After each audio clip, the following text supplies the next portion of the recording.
अन्तरायतिमिरोपशान्तये शान्तपावनमचिन्त्य वैभवं तं नरं वपुषि कुञ्जरं मुखे मन्महे किमपि तुन्दिलं महः।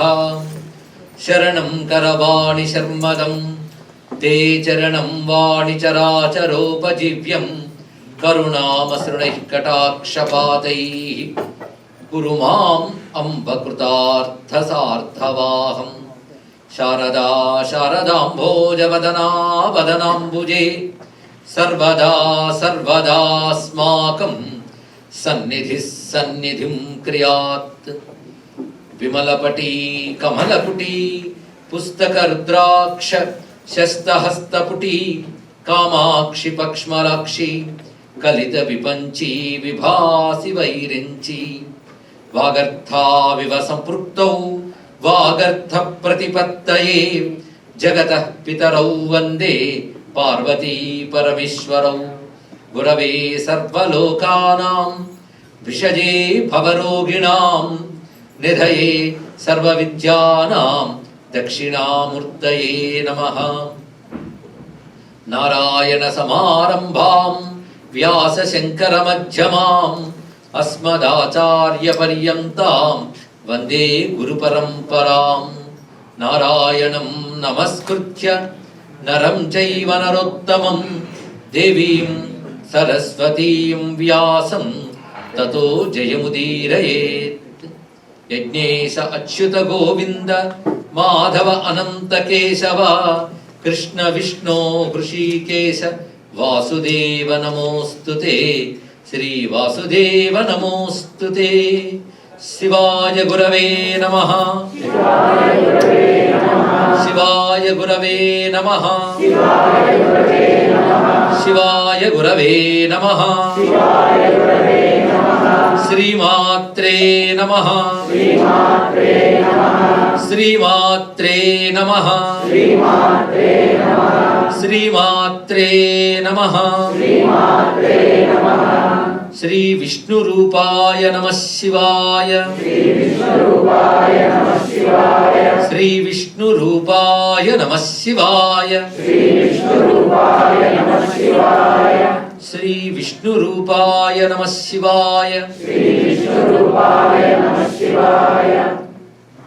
सर्वदेवतात्मकुडैन श्री शिव विष्णु स्वरूपाనికి నమస్కరిస్తూ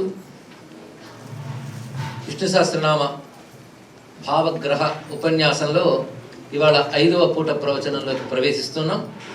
ఉదయం మాధవనామం వరకు చెప్పుకున్నాం. మాధవో మధుసూదన, దాని ముందు కృష్ణనామ యొక్క విశేషం, అలాగే ప్రాణదః ప్రాణః ప్రాణః, ఈ 3 విషయముల్లో ఉన్నటువంటి ఆంతర్యాన్ని గ్రహించాం. ప్రాణములు ఇచ్చువాడు, ప్రాణములు తీయువాడు, ప్రాణమే తానైనటువంటి స్వరూపము జ్యేష్ఠ శ్రేష్ఠ అయ్యున్నది మాధవుడు మధుసూదనుడు. ఇక్కడ మధుసూదన నామంలోకి ప్రవేశిస్తున్నాం. మధుసూదన అనేది కూడా ఒక లీలానామం. అంటే భగవంతుడు తన కృత్యముగా చేసేది. మధు అనే రాక్షసుని సంహరించాడు. మధుకైటబులైన రాక్షసుని సంహరించడంలో అందులో మధు అనే రాక్షసుని సంహరించాడు గనక ఈయనకి మధుసూదన అని వచ్చినది. ఈ అర్థం కూడా మహాభారతంలో భీష్మ పర్వంలో చెప్పబడుతూ కర్ణమిశ్రోద్భవం చాపి మధునామ మహాసురం బ్రహ్మణోపచితిం కుర్వన్ జఘాన పురుషోత్తమ. మధు అనే రాక్షసుని సంహరించిన వైనం మనకి అనేక పురాణాల్లో కనబడుతుంది. సృష్టి ఆది అందే ఈ మధు కైటభులుని రాక్షసులు ఉద్భవించారు. వారిని నారాయణుడు సంహరించిన వైనం మన చండీ సప్తశతులు కూడా చదువుకుంటూ ఉంటాం. మధు కైటభ నాశనం. మధు కైటభ అనే జంట రాక్షసులు. సాధారణంగా ఈ రాక్షసులందరూ జంటగా ఉంటుంటారు. అది చిత్రమైన విషయం. మధుకైటవులు, రావణ కుంభకర్ణులు, హిరణ్యకశిపులు జంట రాక్షసులే. అలాగే దేవి సంహరించిన వాళ్ళు కూడా మనకి చండముండ, శుంభ నిశుంభ ఇలా జంట రాక్షసులు కనబడుతూ ఉంటారు. వీరెవరో కాదు, రజోగుణ తమోగుణం యొక్క భావమే 2 జంట రాక్షసులుగా చెప్పబడుతుంది. ఇక మధు కైటభ అనే మాటల అర్థం, మధు అంటే ముందే చెప్పుకున్న తీపి అనేది. గొప్ప తీపి ఏంటంటే ఆనందం, అది పరమానందం. అది కాకుండా లోక విషయాలపై ఉన్న తీపి మాత్రం రాక్షసత్వమే. భగవద్ విషయంపై ఉన్న తీపి గొప్పదైతే క్షుద్రమైన విషయాలపై తీపి ఉంటే దాని రాక్షసత్వమే నాలి. అది మధు అంటే బ్రతుకు తీపి అంటుంటాం మనం. లోక విషయాల మీద తీవ్రమైన ప్రీతిభావం కలగడమే అన్ని ప్రమాదాలకి హేతువు. అలాంటి ప్రీతిభావం వల్లే చెయ్యరానివి చేస్తాం. కూడిన చిత్తను కూడా కూడగొట్టుకుంటాం. ఒక తేనె చుక్క పడితే కీటకాలు వస్తాయి. ఒక కీటకం కాదు, చాలా కీటకాలు చేరుతాయి. ఆ కీటవద్భాతి ఇది కీటభం, కీటభస్య భావం కైటభం అన్నారు ఇక్కడ. అహంకారం యొక్క తేనె చుక్క ఉంటే మమకారములనే కైటభాసులు వస్తారట. ఈ అహంకార మమకారములే మధుకైటములు. అది భగవంతుడి జ్ఞానం వల్ల రెండు తొలగుతున్నాయి. అది మధుకైటవ సంహారంలో ఉన్న తాత్విక చింతన. మధుసూదన అంటే పనికి మాలిన విషయ లోలతని తొలగించువాడు జ్ఞానరూపుడై అని అర్థాన్ని తీసుకోవాలి. మధుసూదన నామానికి ఇంత విశేషమైనది. ఇక ఈశ్వర విక్రమీ ధన్వి మేధావి విక్రమక్రమ తర్వాత నామములు.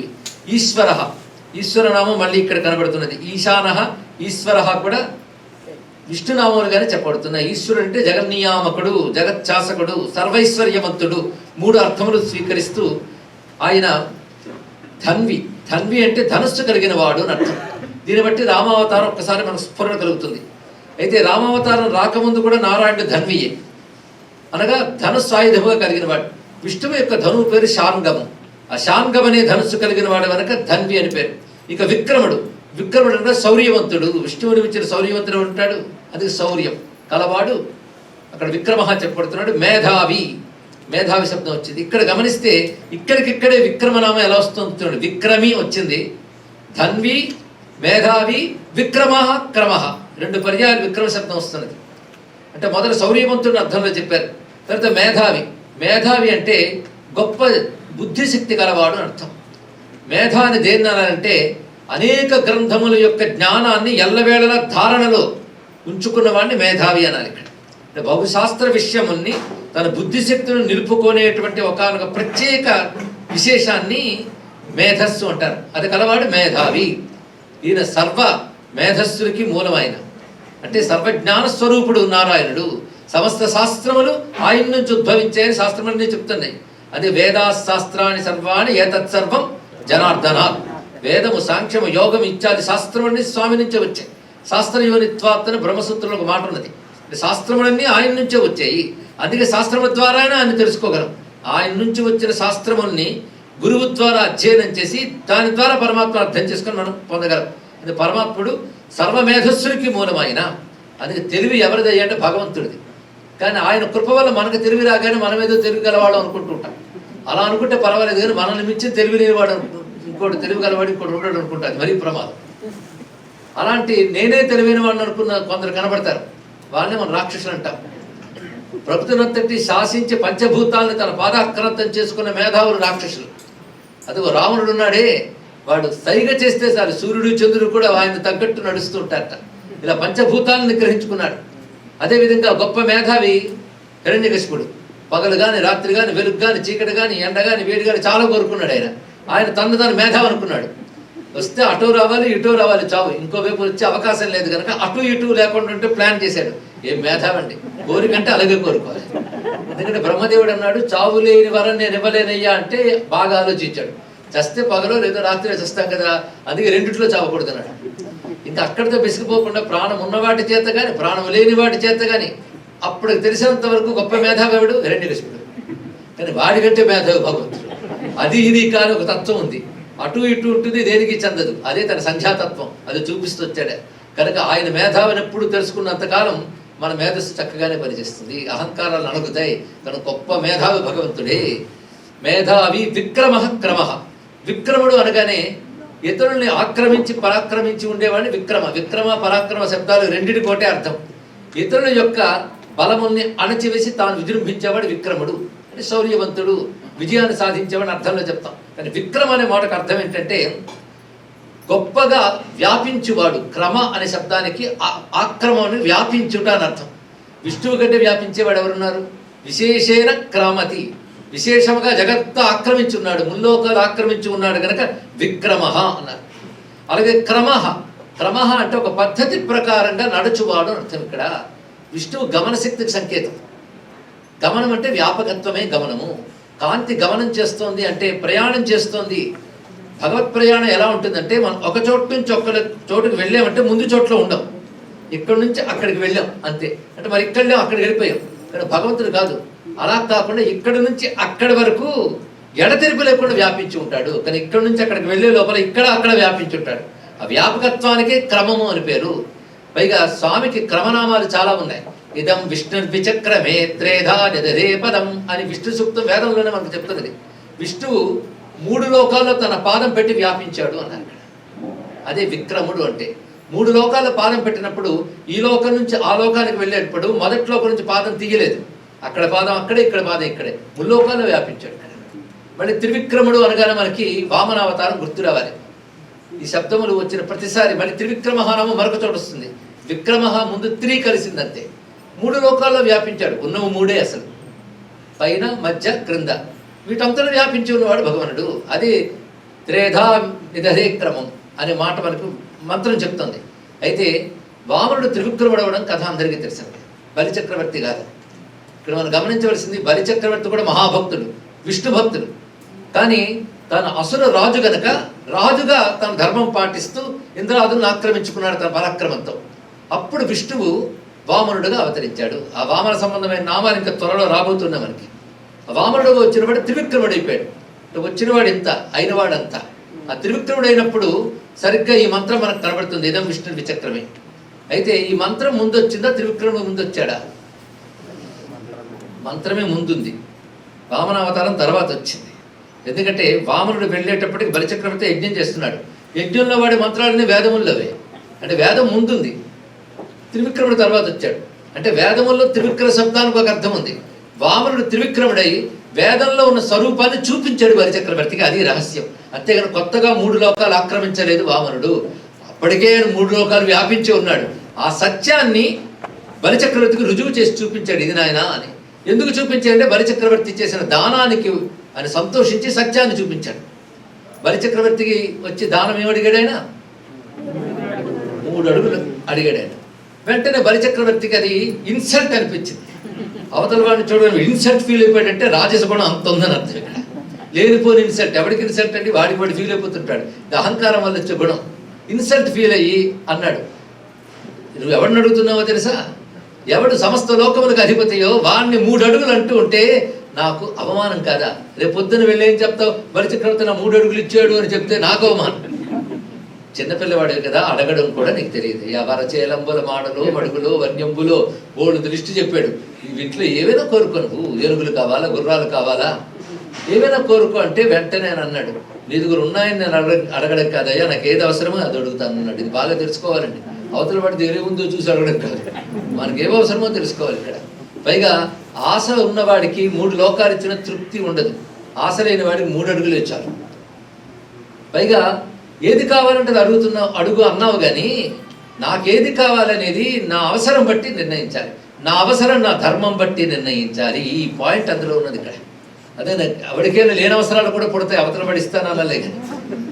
కానీ మన ధర్మం మన అవసరాన్ని నిర్ణయించాలి. విత్తం యావత్ ప్రయోజనం, గొప్ప మాట చెప్పాడు ఇక్కడ. నేను వడుగుని అంటే బ్రహ్మచారిని, వేదాధ్యయనం చేయాల్సిన ధర్మం కలవాడిని. నువ్వు ఏనుగులు గుర్రాలు ఇస్తే నేనేం చేసుకుంటాను? వాడు మేపుతాను, అధ్యయనం చేస్తాను. అందుకు ఇవి కాదయ్యా సరైనటువంటి విషయం. నేను బ్రహ్మచారిని కనుక నాకంటూ అధ్యయనం కోసం, సాధన కోసం నాకు 3 అడుగులు నేరచారు, ఇంకేం కావాలి?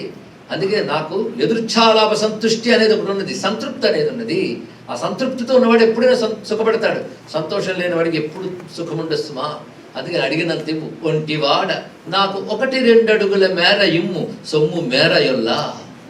చక్కగా చెప్పాడు, 1-2 అడుగులు. 3 అనడానికి చెప్పిన తీరది. వెంటనే ఏదో పిల్లాడు అడుగుతున్నాడు కదా అని ఇవ్వబోతే వచ్చినవాడు విష్ణు అని చెప్పేశాడు శుక్రాచార్యులు. అయితే తప్పకుండా ఇస్తానన్నాడు ఈయన. దీన్ని బట్టి బలిచక్రవర్తిని ఏం మోసం చేయలేదు, శుక్రాచార్యుడు చెప్పేశాడు కదా, తెలిసి చేశాడు. ఇది ఇంకో గొప్పతనం బలిచక్రవర్తికి. వెంటనే తన దగ్గర ఉన్నటువంటి సమస్త లోకములు ఇచ్చేశాడు. సమస్త లోకములు అది ధారపోయగానే 3 అడుగులు ఇస్తున్నానని ధారపోస్తే అతని వరకున్న సమస్త లోకాలు 2 అడుగులకే అయిపోయాయి. ఇంకో అడుగు బాకీ పడిపోయాడు, ఇక్కడ బకాయి పడిపోయాడు. ఇక్కడ 1 అడుగుతో క్రింద లోకాలను కొలిచాడు, ఇంకో అడుగుతో పై లోకాలు వచ్చేసాయి. ఇది విక్రమ. విశేషంగా క్రమించాడు, అంటే తను అడుగుతూ నింపేశాడు అంతా కూడా. ఇంకా 3వ అడుగు ఎక్కడ ఇస్తావు? నువ్వు 3 అడుగులు ఇస్తానని దానం ధారపోసావు, 1 అడుగు ఇవ్వలేదు, మాట తప్పిన వాడు అవుతున్నావు. అంటే సుమృతంబిక అని సుడియదు నా జిహ్వ, నేను ఎప్పుడు సత్యమే పలుకుతాను. 3వ అడుగుకి నన్ను నేను ఇచ్చుకుంటున్నాను తల వచ్చాడు. నేను వెంటనే నెత్తి మీద కాలేసి తొక్కేలేదు వామనుడు. మనకి సినిమాలు బొమ్మలు చూసి పాలకు పెట్టడం, కిందకి దిగిపోవడం చూస్తాం. ఆయన ఒకటే అన్నాడు, నీదు తృతీయ పదము నిజమునా శీర్ష్ణమునా, నా తలపై పెట్టు అన్నాడే తప్ప పెట్టలేదు. ఇక్కడ అర్థం ఏంటంటే 3 లోకాలు 3 అడుగులకు ఇచ్చేసాను అనుకున్నాడు. కానీ ఆయన కనుగొని 3 లోకాలని విష్ణువు 2 అడుగులుగా అయిపోయాయి. దీన్ని బట్టి మనదిని గర్వించడానికి ఏమున్నది? భగవంతుని కొలతల ముందు మనమెంత? ఇంకొకడు బకాయి పడ్డాడు, అప్పుడు తల వంచి నిలబడిపోయాడు. అంటే అర్థం, మమ అనుకున్న లోకాలన్నీ 2 అడుగులకు ఇచ్చేశాడు, అహం అనుకున్న దాన్ని 3వ అడుగుకి ఇచ్చాడు. మమ అహం 2 ఇచ్చాడు ఇక్కడ. అప్పుడు భగవాన్ అహంలో కూడా నిండిపోయాడు. కనుక కింద పైన ఉన్న లోకములని 2 అడుగులు అయిపోతే ఇవన్నీ ఎవడివి అనుకుంటున్నాడో వాడిని ఇచ్చేసుకున్నాడు. కనుక మమ ఇవ్వడమే కాదు, నన్ను కూడా ఇచ్చుకోవాలి భగవంతుడికి. అది సంపూర్ణమైన బలి. బలి అంటే తలకొట్టేయడం కాదండి. బలి అంటే సమర్పణం. బలి పూజాయాం అని బలి శబ్దానికి అర్థం సమర్పణము, పూజ అని 2 అర్థాలు ఉన్నాయి. కనుక నిజమైన సమర్పణానికి ప్రతీకయ్యే బలి. బలి తనను తాను సమర్పించుకున్నాడు. తనవి ముందిచ్చాడు, తనను తర్వాత ఇచ్చాడు. ఈ 2 ఇవ్వడంతో విష్ణువు సంతోషించి, నువ్వు తప్పకుండా ఇంద్రుడు అవుతావు, కానీ మరొక మన్వంతరంలో అవుతావు, అంతవరకు నువ్వు నీ లోకమైన రసాతలంలో ఉండు, నీకు నేను కాపలాగా ఉంటానని చెప్పాడు. చూశారా? తనను తాను ఇచ్చుకున్న వాడికి భగవంతుడే తనను తాను రక్షకుడుగా ఇచ్చుకుంటాడు. అది బలిచక్రవర్తి కథలో ఉన్నది. అంటే దీన్ని బట్టి ఒక నామానికి అర్థం చెప్తే ఒక అవతారం కదిలుస్తుందని చెప్పుకున్నాం కదా. ఇలాగ అవతార గాథలు ఎక్కడెక్కడ కనబడతాయో మరికొన్ని చూద్దాం. మేధావి విక్రమక్రమ. ఆయన మేధస్సు ఎంత గొప్పది! 3 అడుగులు అంటే ఇంతే అనుకుని తన అడుగుల ప్రకారం కొలుచుకున్నాడు. ఎవరు? బలిచక్రవర్తి. విష్ణువు తన అడుగుల గురించి తన అడుగులతో అన్నాడు. ఆ విష్ణువు అడుగులు ఎలా ఉన్నాయో ఇప్పుడు తెలిసింది కదా. అటువంటి విక్రమక్రమ. ముందు బలిచక్రవర్తి మేధస్సు ఎంత, అంతకు మించిన మేధస్సుతో కొలిచాడు మహానుభావుడు. అది మేధావి విక్రమక్రమ. అనుత్తమో దురాధర్ష కృతజ్ఞ కృతిరాత్మవాన్. అనుత్తమ అంటే ఉత్తముడు కాడు అని అర్థమా? ఆయన్ని మించిన ఉత్తముడెవడు లేడు అని అర్థం ఇక్కడ. అంటే అవిద్యమాన ఉత్తమ యస్మాత్ సహ అనుత్తమ. ఉత్తమ అనే శబ్దానికి అర్థం ఏంటండి? అన్నిటికంటే గొప్పది అని అర్థం. ఉత్తర ఉత్తమ, సూపర్లేటివ్ డిగ్రీ. అన్నిటికంటే గొప్పదాన్ని ఉత్తమ అంటారు. సృష్టిలో ఇది గొప్పది అనుకుంటుంటే దానిపైన మరొకటి గొప్పది కనబడుతూనే ఉంటుంది మనకి. అక్కడికి వెళ్ళే వరకు అదే గొప్పది అనిపిస్తుంది, అక్కడికి వెళ్ళే దానిపైన వరకు గొప్పతనం కనిపిస్తూ ఉంటుంది. అలాగే సృష్టిలో అన్ని ఉత్తమమైనవి తీయగా దానికి పైన ఈయన ఉంటూనే ఉంటాడు. కనుక సర్వోత్తమైన వాడు పరమాత్మే. ఆయనకు పైన మనకు ఉత్తమ స్థితి లేదు. అందుకే అనుత్తమ. దురాధర్ష. దురాధర్ష అంటే ఏ ఒక్కరూ ఎంత కష్టపడ్డా ఆయన ఎదుర్కొనలేరు. అంటే రాక్షసులు ఎన్ని రకాల ప్రణాళికలు వేసి విష్ణువుని దెబ్బతీయాలని ప్రయత్నించారు, లోకాలను దెబ్బతీయాలని ప్రయత్నించారు. కానీ పరమాత్మ వారి చేత దెబ్బతినలేదు సరిగదా, వారిని దెబ్బతీశాడు. అటువంటి పరాక్రమవంతుడు కనుకనే అనుత్తమ దురాధర్ష. ఈ 2 కూడా ఆయన సర్వోత్తమత్వాన్ని చెప్తాయి. అదేవిధంగా ఆయన సర్వోత్తమత్వం చెక్కు చెదరనిది అని చెప్తుంది. కృతజ్ఞ కృతి ఆత్మవాన్. 3 శబ్దములు ఇక్కడ. కృతజ్ఞుడు. కృతజ్ఞనామం అనేక మార్లు వస్తుంది విష్ణు సహస్రనామాలు మీరు పరిశీలిస్తే. కృతజ్ఞుడు అంటే కృతజ్ఞత గొప్ప గుణమని ఉదయమే చెప్పుకున్నాం. అంటే ఒకరి నుంచి ఒక మేలు పొందితే జీవితాంతం గుర్తుపెట్టుకోవాలండి.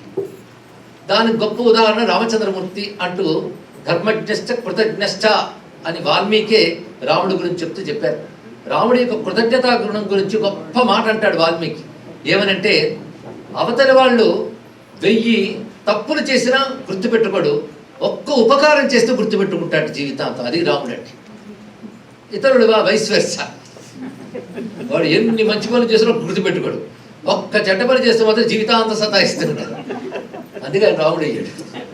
రాముడి దగ్గర ఉన్న గొప్పతనం ఏంటంటే, 1000 కొలది అపకారాలు చేసినా గుర్తుపెట్టుకోడు, ఒక్క ఉపకారం చేసినా గుర్తుపెట్టుకుంటాడు. ఇది ఈశ్వరీయ గుణం అంటే. అది ఈశ్వర గుణం. అందుకే రోజు మనం పూజ అయిన తర్వాత అపరాధ శాస్త్రానికి కరింత అర్నిసమయ నానగలుగుతున్నామంటే ఆయన దగ్గర గుణం ఉంది కనుక. అది క్షమాగుణం, అది కృతజ్ఞతాగుణం. ఒక్క మంచిని కూడా గుర్తుపెట్టుకుంటాడు భగవానుడు. అది కృతజ్ఞతాగుణం ఆయన వద్ద ఉత్కృష్టంగా సోఫిల్లుతూ ఉంటుంది. ఇది గొప్పదైన కృతజ్ఞతాగుణం కలిగిన వాడు అని సగుణముగా మనం చెప్తూ ఉన్నాం. భగవానుడు ఒక అవతారం ధరిస్తే ఉత్తమ గుణాలు చూపిస్తాడు అందరూ. అందుకు అవతార కథలు సరిగ్గా వినడం వల్ల, చక్కగా గ్రహించడం వల్ల ఉత్తమ గుణాలు మనలో అభివృద్ధి చెందుతాయి, ఆదర్శముగా ఉంటాయి. అందుకు ఉత్తమ గుణ సంపన్నుల కథలే నిరంతరం వినాలి, నిరంతరం చదవాలి, నిరంతరం చింతన చేయాలి. దాని ద్వారా మన ఉత్తమ గుణములు వృద్ధి చెందుతాయి. మనలో ఉత్తమ గుణాలు వృద్ధి చెందాలి, తద్వారా మనం బాగుపడాలని భగవంతుడు ఉత్తమ గుణములతో అవతరిస్తాడే. అయితే ఉత్తమ గుణములు భగవంతునికి స్వాభావికం, మనం సాధనతో తెచ్చుకోవాలి. అవన్నీ కూడా కొందరు మహాత్ములకి స్వభావ సిద్ధంగానే ఉంటాయి. కొన్ని గుణాలు స్వభావ సిద్ధంగా ఉంటాయి, కొన్ని గుణాలు ఉండవు. కానీ భగవంతుడి దగ్గర అన్ని గుణాలు సంపూర్ణముగా భాషిస్తూ ఉంటాయి. అలాంటివి అనంత కళ్యాణ గుణములు ఉంటారు. వాటిలో కృతజ్ఞత అనేది గొప్ప గుణం గనక కృతజ్ఞతా గుణము కలిగిన వాడు, ఇది అర్థం. ఇంకొక అర్థంలో కృతజ్ఞ అనే మాటకి కృతం జ్ఞాతి అంటే చేసిన ప్రతిదీ ఆయనకు తెలుసు. అది కృతజ్ఞ శబ్దానికి. కృతం అంటే చెయ్యబడినది, జరిగినది, చేసినది, ఇవి సంపూర్ణంగా తెలిసినవాడు ఆయన ఒక్కడే. ఎన్నో జరుగుతాయి కదా, అన్నీ ఆయనకు తెలుసు. మనం కూడా ఏం చేస్తాం మనమే మర్చిపోతాం. అందుకు ఒకప్పుడు అంటూ ఉంటాను, నాకు ఎందుకు ఇన్ని కష్టాలు ఇచ్చేవి స్వామి అని. నేను ఎందుకు ఇచ్చిన లిస్ట్ చెప్తే ఇంత తక్కువ ఇచ్చేది స్వామి అని అంటుంటాను. అన్నీ ఉంటాయి మనకి. ఆయనకు అన్నీ తెలుసండి, కృతం మొత్తం తెలుసు. ఇది ఎలాంటిదంటే ఒక కొంగ ఒక చేప తినడానికి ఏకాగ్రంగా చూస్తున్నది ఎప్పుడు దొరుకుతుందా అని. కానీ దాని దృష్టి ఎంత దాకా ఉంటుందంటే ఆ చేప మీదే ఉంటుంది. కానీ కొంగ వెనకాల వేటగాడు దాని మీద బాణం ఎక్కువ పెట్టుంటాడు, అది తెలియదు దానికి. మన బతుకులు కొంగ బతుకులే, వెనకాల ఉన్న బాణం తెలియదు, ముందున్న చేప తెలుసు. కానీ వెనకాలన్న బాణం వాడు, ముందున్న చేప, మధ్యలో ఉన్న కొంగ, మూడు తెలుసు పరమాత్మకి. ఇక్కడ అది సర్వం తెలిసిన వాడు. అణువు మొదలు బ్రహ్మాండం వరకు సర్వదేశ సర్వకాల సర్వ వస్తు జీవజ్ఞానం తెలిసిన వాడు ఆయన. అందుకే భగవంతుడు కన్నెవరు కప్పలేరు, ప్రతిదీ తెలుసు ఆయనకి. అందుకే కృతజ్ఞుడు అంటే చేసిన ప్రతిదీ తెలిసినవాడు. ఇది రెండవ అర్థం. కృతజ్ఞతా గుణంతో పాటు కృతజ్ఞత ఈశ్వర లక్షణంగా ఇక్కడ గ్రహించాం. కనుక రెండు గుణములు కలివాడు. కృతి, కృతి అనేటువంటి మాటకు అర్థం అంటే పురుషుడు చేసే ప్రయత్నం, అంటే జీవులు చేసే ప్రయత్నానికి కృతి అని పేరు. ఆ ప్రయత్న రూపంగా ఉన్నటువంటి వాడు. సృష్టిలో ప్రయత్నం కూడా భగవంతుడే. ఒక ఆయన అన్నాడు, భగవద్ అనుగ్రహం కావాలండి నిజమే, కానీ దానికి మన ప్రయత్నం కూడా ఉండాలండి అన్నాడు. ప్రయత్నం కూడా భగవద్ అనుగ్రహమేనా ఆయన తెలుసుకోవాలి. ఇక్కడ సాధన చేసే ప్రయత్నం కూడా భగవద్ అనుగ్రహమే, మనదని ఏమీ లేదు. సంకల్పం నుంచి సాఫల్యం వరకు, ప్రయత్నం నుంచి ఫలప్రాప్తి వరకు భగవంతుడి స్వరూపమే. అది ప్రయత్నం చేసే శక్తి కూడా భగవంతుడే, ప్రయత్నం చేయాలనే బుద్ధి కూడా భగవంతుడే. అది కృతి. తర్వాత ఆత్మవాన్. ఈ ఆత్మవాన్ అనే మాట రామావతారంలో పలుమార్లు వాల్మీకి చెప్తూ ఉంటాడు. ఆత్మవాన్కో జితక్రోధ అనే ఆత్మవాన్. రాముడి గురించి అనేక చోట్ల ఆత్మవాన్ అనే శబ్దం కనబడుతుంది. ఆత్మవంతుడు అంటే అర్థం ఏమిటి అంటే ఎవరి సహాయం లేకుండా తనంత తాను ఏదైనా సాధించగలిగితే దాన్ని ఆత్మవంతుడు అంటారు. ఇక్కడ రాముడు అటువంటి వాడు. ఆయనకి ఏ ఒక్కరి సహాయం అక్కర్లేదు. భలే చెప్పారండి, వానర వీరులు ఎవరు లేకపోతే ఆయన చేతుబంధనం చేస్తాడా, రావణ సంహారం చేయగలడా, మరి ఆయన ఆత్మవాన్ అంటారా? ఇది పెద్ద ప్రశ్న కదా. దానికి సమాధానం వాల్మీకి చెప్తాడు. ఎక్కడంటే యుద్ధం ప్రారంభమైంది, అనేక మంది రాక్షసులు సంహరింపబడ్డారు. చిట్ట చివరికి ఇంద్రజిత్తు, కుంభకర్ణుడు అందరూ సంహరింపబడ్డారు. ఇంకా అనేక మంది రాక్షస వీరులు హనుమదాదుల చేత వాళ్ళు పని పూర్తయింది. ఆడ తర్వాత ఇంకో రావణుడు మిగిలాడు. ఆ రావణుడు ఏం చేస్తాడంటే తన దగ్గరున్న మూల సైన్యాన్ని పంపిస్తాడు. మూల సైన్యం అంటే రిజర్వ్డ్ ఫోర్స్ లాంటిది. అది మహాబలవంతంగా ఉంటుంది. అన్నీ అయిపోయిన తర్వాత దాన్ని ప్రయోగించాలంటే అది ఎంత బలవంతమైనదో ఆ మహాసైన్యం వస్తుంది. మహాసైన్యం వచ్చినప్పుడు లక్ష్మణుడు, విభీషణుడు, అదేవిధంగా సుగ్రీవాది వానర వీరులు అందరూ కూడా ఏమీ చేయలేకపోతారు. దాన్ని భయపడిపోతారు వాళ్ళందరూ. వీళ్ళు నిగ్రహించడం ఎలాగా అనుకుంటూ ఉంటారు. అలాంటి మహాబలాన్ని ఇంతవరకు ఎవరూ చూడలేదు, ఎదుర్కొనడం కష్టమైంది. అప్పుడు చిరునవ్వుతో రామచంద్రమూర్తి వస్తాడు. అక్కడికి వచ్చి అవలీలుగా ధనుస్సును సంధించి కనులు మూచి కనులు తెరిచే లోపల సర్వమూల సైన్యాన్ని నశింపజేస్తాడు. నశింపజేసి ధనుస్సు నేల మీద పెట్టి తన ఎడమ చేతిని ఎడమ నడుముకు పెట్టి చిరునవ్వుతో అంటాడు, ఈ పని సృష్టిలో నేను చేయగలను, శివుడు చేయగలడు, ఇంకెవడు చేయలేడు అన్నాడు. మమవా త్రయంబకస్యవా అన్నాడు. అప్పుడు వానర వీరులు అనుకుంటారు, ఈయనకు మన సహాయం అవసరమా? అవసరం లేదు, ఈయన ఒక్కడు చేయగలడు. ఏదో దేవకార్యం కోసం అవతరించాడు కనుక దేవతల మీద మనం కూడా అందులో పాలు పంచుకోవాలి. ఎందుకంటే వీరందరూ దేవతాంశంతో పుట్టినవారు కదా. అది భగవానుడు దేవతలను ఉద్ధరించడానికి కనుక లోకక్షేమం కోసం వచ్చాడు. కానీ తాము సహాయపడాలని పడ్డారే తప్ప తమ సహాయానికి అవసరం లేదు. అది రాముడిని చూడగానే ఇతనికి ఎవరి అవసరం లేదు, ఈయన ఒక్కడే సాధించగలని గ్రహించిన వాడు కూడా ఉన్నాడండి, హనుమంతుడు. ఆయన కిష్కింధకాండలోనే చెప్పేస్తాడు సుగ్రీవుడితో, ఇదిగో ఆయన వల్ల నీకు రాజ్యం వచ్చింది, కొత్త రాజ్యం వచ్చింది అని చెప్పు, నువ్వు తాగి తందనాలు ఆడుతూ ఆయనకి ఇచ్చిన మాట మర్చిపోయావు. ఇప్పటికైనా బుద్ధి తెచ్చుకువెళ్ళు. ఎందుకంటే రాముడు లాంటి రాజుని మిత్రుడిగా సంపాదించడం నీకు గొప్ప అదృష్టం. నువ్వు సహాయపడకపోయినా ఆయన సీతమ్మను అన్వేషించగలడు, రావణ సంహారం చేయగలడు. కానీ ఆయన సహాయపడ్డాననేటువంటి ఒక అదృష్టం నువ్వు దక్కించుకో, దానివల్ల నీకు క్షేమం అని చెప్తాడు. నేను ఒక్కడే సాధించగలని చెప్పాడు. కానీ ఆత్మవంతుడు భగవానుడు ఇంత సృష్టిని భగవంతుడు చేస్తున్నాడు. ఇప్పుడు రామపరంగా చెప్పాం, పరమాత్మ పరంగా చెప్తే రాముడి పరమాత్మ నిజమే. కానీ పరమాత్మ ఈ జగత్తంతా ఎవరి సహాయంతో చేస్తున్నాడు? ఆయనకు ఒక సహాయం అవసరమా? ఒక సహాయం కావాలంటే ఆయన కాక మరొకటి ఉండాలి, ఉంటేనే కదా సహాయం. ఫలానా వాడు సహాయం చేశారంటే వీడు కాక ఫలానా వాడు ఉన్నాడని. భగవంతుడు కాక మరోడు ఉన్నాడా? ఉన్నది ఆయనే కదా, ఏకం అద్వితీయం బ్రహ్మ. ఆయనకు ఎవరు సహాయపడతారు? సర్వశక్తిమంతుడు ఆయనే. అందుకే ఆత్మవాన్ అనే మాట చక్కగా సరిపోయింది. ఆత్మవాన్ సురేశః శరణం శర్మ విశ్వరేత ప్రజాభవ. సురేశః, సురేష్ శబ్దం మళ్ళీ వచ్చింది అమరప్రభువులాగా, సర్వదేవతలకి ప్రభు అయిన వాడు. శరణం శర్మ, శరణం అంటే రక్షకుడు, దిక్కైన వాడు. దేవతలకి ప్రభువు మాత్రమే కాదు, దేవతలకి దిక్కైన వాడు ఆయన. అది అనేక మార్లు దేవతలకి లోకములకి ప్రమాదం ఏర్పడినప్పుడు ఆయన్నే శరణ పెడితే ఆయన వచ్చి అనుగ్రహించాడు. అది శరణం.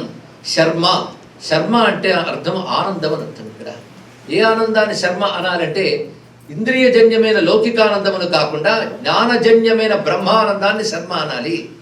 ఆ బ్రహ్మానందమే పరమార్థంగా బ్రతికే వాడిని శర్మ అని పిలుస్తారు ఇక్కడ. అది వేదాది శాస్త్రములు చదివినటువంటి వాడు ఐహిక సుఖాల కోసం కాకుండా ఆ పరమార్థానందాన్ని అనుభవిస్తూ ఉంటాడు కనుక వాడికి శర్మ అని. అంటే పేర్లు ఉంటే సరిపోదు, నిజమైన పరమార్థానందమే లక్ష్యంగా ఉన్నవాడు, దాని యందే జీవించేవాడు కూడా వాడు శర్మ. కనుక శర్మ అనే శబ్దానికి అర్థం ఏంటి? అతీంద్రియమైన ఆనందము, ఆనంద స్వరూపుడు గనక భగవానుడికి శర్మ అని పేరు. విశ్వరేతాహ, రేతస్సు అంటే ఉత్పత్తికి హేతువైనది అని అర్థం. ఇక్కడ సమస్త విశ్వమును ఉత్పత్తికి హేతువైన వాడు గనక ఆయన విశ్వరేతాహ ప్రజాభవ, సర్వజీవుల్ని జనింపజేయువాడు. ఇక అహహ సంవత్సరః వ్యాలః. ఇక్కడ అహహ, అహహ అంటే పగలు అని అర్థం. సంవత్సరః, సంవత్సరము పగలు ఆయన రూపమే, సంవత్సరము ఆయన రూపమే. ఎందుకంటే కాలం భగవత్ స్వరూపమని పొద్దుటి ప్రవచనంలో చెప్పుకున్నాం. కాలాత్మనా స్థితో విష్ణువు అని ఒక మాట ఉన్నది. కాలస్వరూపుడే భగవంతుడు ఉంటాడు. అది కాలంలో ప్రత్యంశము భగవత్ స్వరూపమే.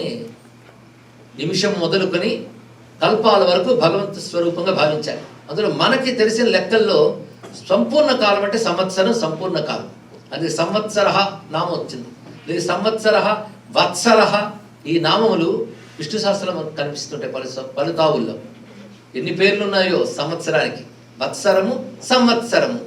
వర్షం, సంవత్సరానికి మరొక పేరు వర్షం. వర్షం అనగా దేశానికి వర్షం అని పేరు ఉంటుంది, కాలానికి కూడా వర్షం అని పేరుంది. అయితే సంవత్సరం అంటే విష్ణువ ఇయర్ అనేటువంటి అర్థంలో చెప్పాలా? ఏమైనా మధ్యాహ్న భోజనం ప్రభావం చాలా మంది జ్ఞానస్థిమిత నేత్రములో టీ తాగారమ్మా. సంవత్సర, సంవత్సరం అంటే అర్థం ఏమిటి చెప్పండి? వాడుతుండ్రు కాలం అన్నా. కాలానికి కాలం అనే పదం ఉంది. సంవత్సరం అంటే కాలం అన్నాడు చెప్పండి. కాలం ఒక పార్ట్. అది సమ్యక్, సంపూర్ణముగా అన్ని మార్పులు ఏ కాలంలో వసిస్తాయో దాని పేరు సంవత్సరం అన్నాడు. పేరు పెట్టడంలో అర్థం చూడండి. కాలంలో మార్పులన్నీ ఉన్న ఫుల్ టైంకి సంవత్సరం అన్నట్ట. అది ఎలాగంటే వసంతం, చెట్లు చిగుర్చడం మొదలైనవన్నీ మొదలవుతాయి. తర్వాత చివరికి చెట్లు రాలడం, ఒక సైకిల్ పూర్తవుతుంది. ఇందులో అన్నీ వస్తున్నాయి. ఎండ, వాన, చలి అన్నీ ఒక సైకిల్లో పూర్తవుతాయి. మళ్ళీ నెక్స్ట్ వచ్చేది దీని యొక్క తిరిగి ఆవృతే. అదే మళ్ళీ కంటిన్యూ అవుతుంది తప్ప ఉన్న కంప్లీట్ సైకిల్ మళ్ళీ అది తర్వాత వస్తుంటుంది. కనుక ఒక సంవత్సరం అంటే అన్ని మార్పులు ఏ కాలంలో కనబడతాయి దాని పేరు సంవత్సరం. ఆ మార్పులు వాటిలో వచ్చేటువంటి పరిణామాలు. కనుక ప్రకృతి సంవత్సర రూపంలో మనకు కావలసినవన్నీ ఇస్తుంది, మనకు కావలసినవి వర్షిస్తుంది. కనుక వర్షం అని పేరు కూడా దానికి వస్తున్నది. అందుకో సంవత్సర కాలంలో ప్రకృతి అన్ని రకాల మార్పులతో మనకు కావలసినవన్నీ ఇస్తున్నది. ఇవే మరొక సంవత్సరం రిపీట్ అవుతాయి. కనుక సంవత్సరం పూర్ణస్వరూపం అంటూ సంవత్సరం భగవత్ స్వరూపంగా చెప్తున్నారు. అందుకే మనకి హ్యాపీ న్యూ ఇయర్ ఇవన్నీ ఎవడు చెప్పక్కర్లేదు. సంవత్సరం భగవత్ స్వరూపంగా భావించే మనకి అన్ని సంవత్సరాలు బాగుండాలి అంటూ ప్రతిరోజు పొద్దున్నే సంవత్సర స్మరణ, అయనం, మాసం, పక్షం, దినం, రాత్రి అన్ని స్మరిస్తున్నాం. తిథి, వార, నక్షత్ర, యోగ కర్మలు అన్నీ ఉంటున్నాం. కాలస్వరూపం, కాలంలో వచ్చే మార్పులని. సంవత్సరం అనగానే అయనములు దాంట్లోకి వస్తున్నాయి, మాసములు దానిలోకి, పక్షములు దానిలోకి, వారములు దానిలోకి వచ్చాయి. ఇదంతా కలిపి సంవత్సరం. కానీ సమస్త కాలస్వరూపుడు అర్థం సంవత్సర అని. అయితే మనం సంవత్సరం అంటే మనకి 12 మాసములు కలిపి ఒక సంవత్సరం. దేవతలకి మన సంవత్సరం ఒక రోజు. అదే దేవతల పర్వాలు సంవత్సరానికి ఒకసారి ఎందుకు వస్తాయి అంటే ప్రతిరోజు వాళ్ళు చేసుకుంటున్నారని అర్థం. ఇక్కడ మన సంవత్సరం వాళ్ళకి ఒక రోజు. కనుక దేవతలకి పితృదేవతలకు కూడా, అందుకే పితృదేవతలకు కూడా సంవత్సరానికి ఒకసారి ఆర్థికం పెట్టడంలో కారణం ప్రతిరోజు పెడుతున్నామని అర్థం వారి రోజుల్లో.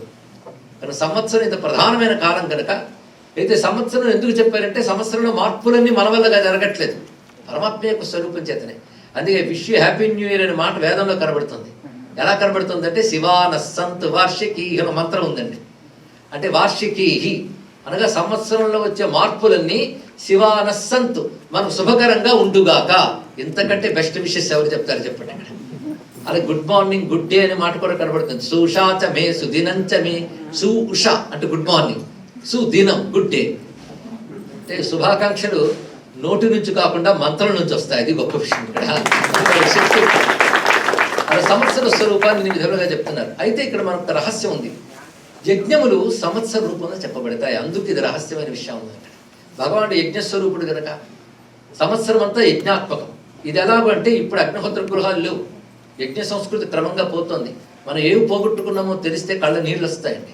అందుకే తెలుసుకునే ప్రయత్నం కూడా చేయట్లేదు మనకి. ఎంత గొప్ప జ్ఞానం పోయిందో. ఒక సంవత్సరంలో వసంతం నుంచి ఋతువులు మారుతూ ఉన్నప్పుడు ఒక పూర్ణిమకి, ఒక అమావాస్యకి ఏ క్రతువులు చేయాలో ఉన్నాయి. ఆ క్రతువులు అగ్నిహోత్ర గృహాల్లో జరిగేవి.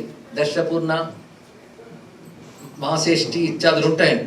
అదే పూర్ణమాస, దర్శ ఇత్యాది ఇష్టులు ఉంటాయి. అవి మనం ఇప్పుడు న్యాసాల్లో దర్శపూర్ణమాసాత్మక ఇత్యాదులు చేస్తున్నాం. ఇవన్నీ క్రతువుల పేర్లు.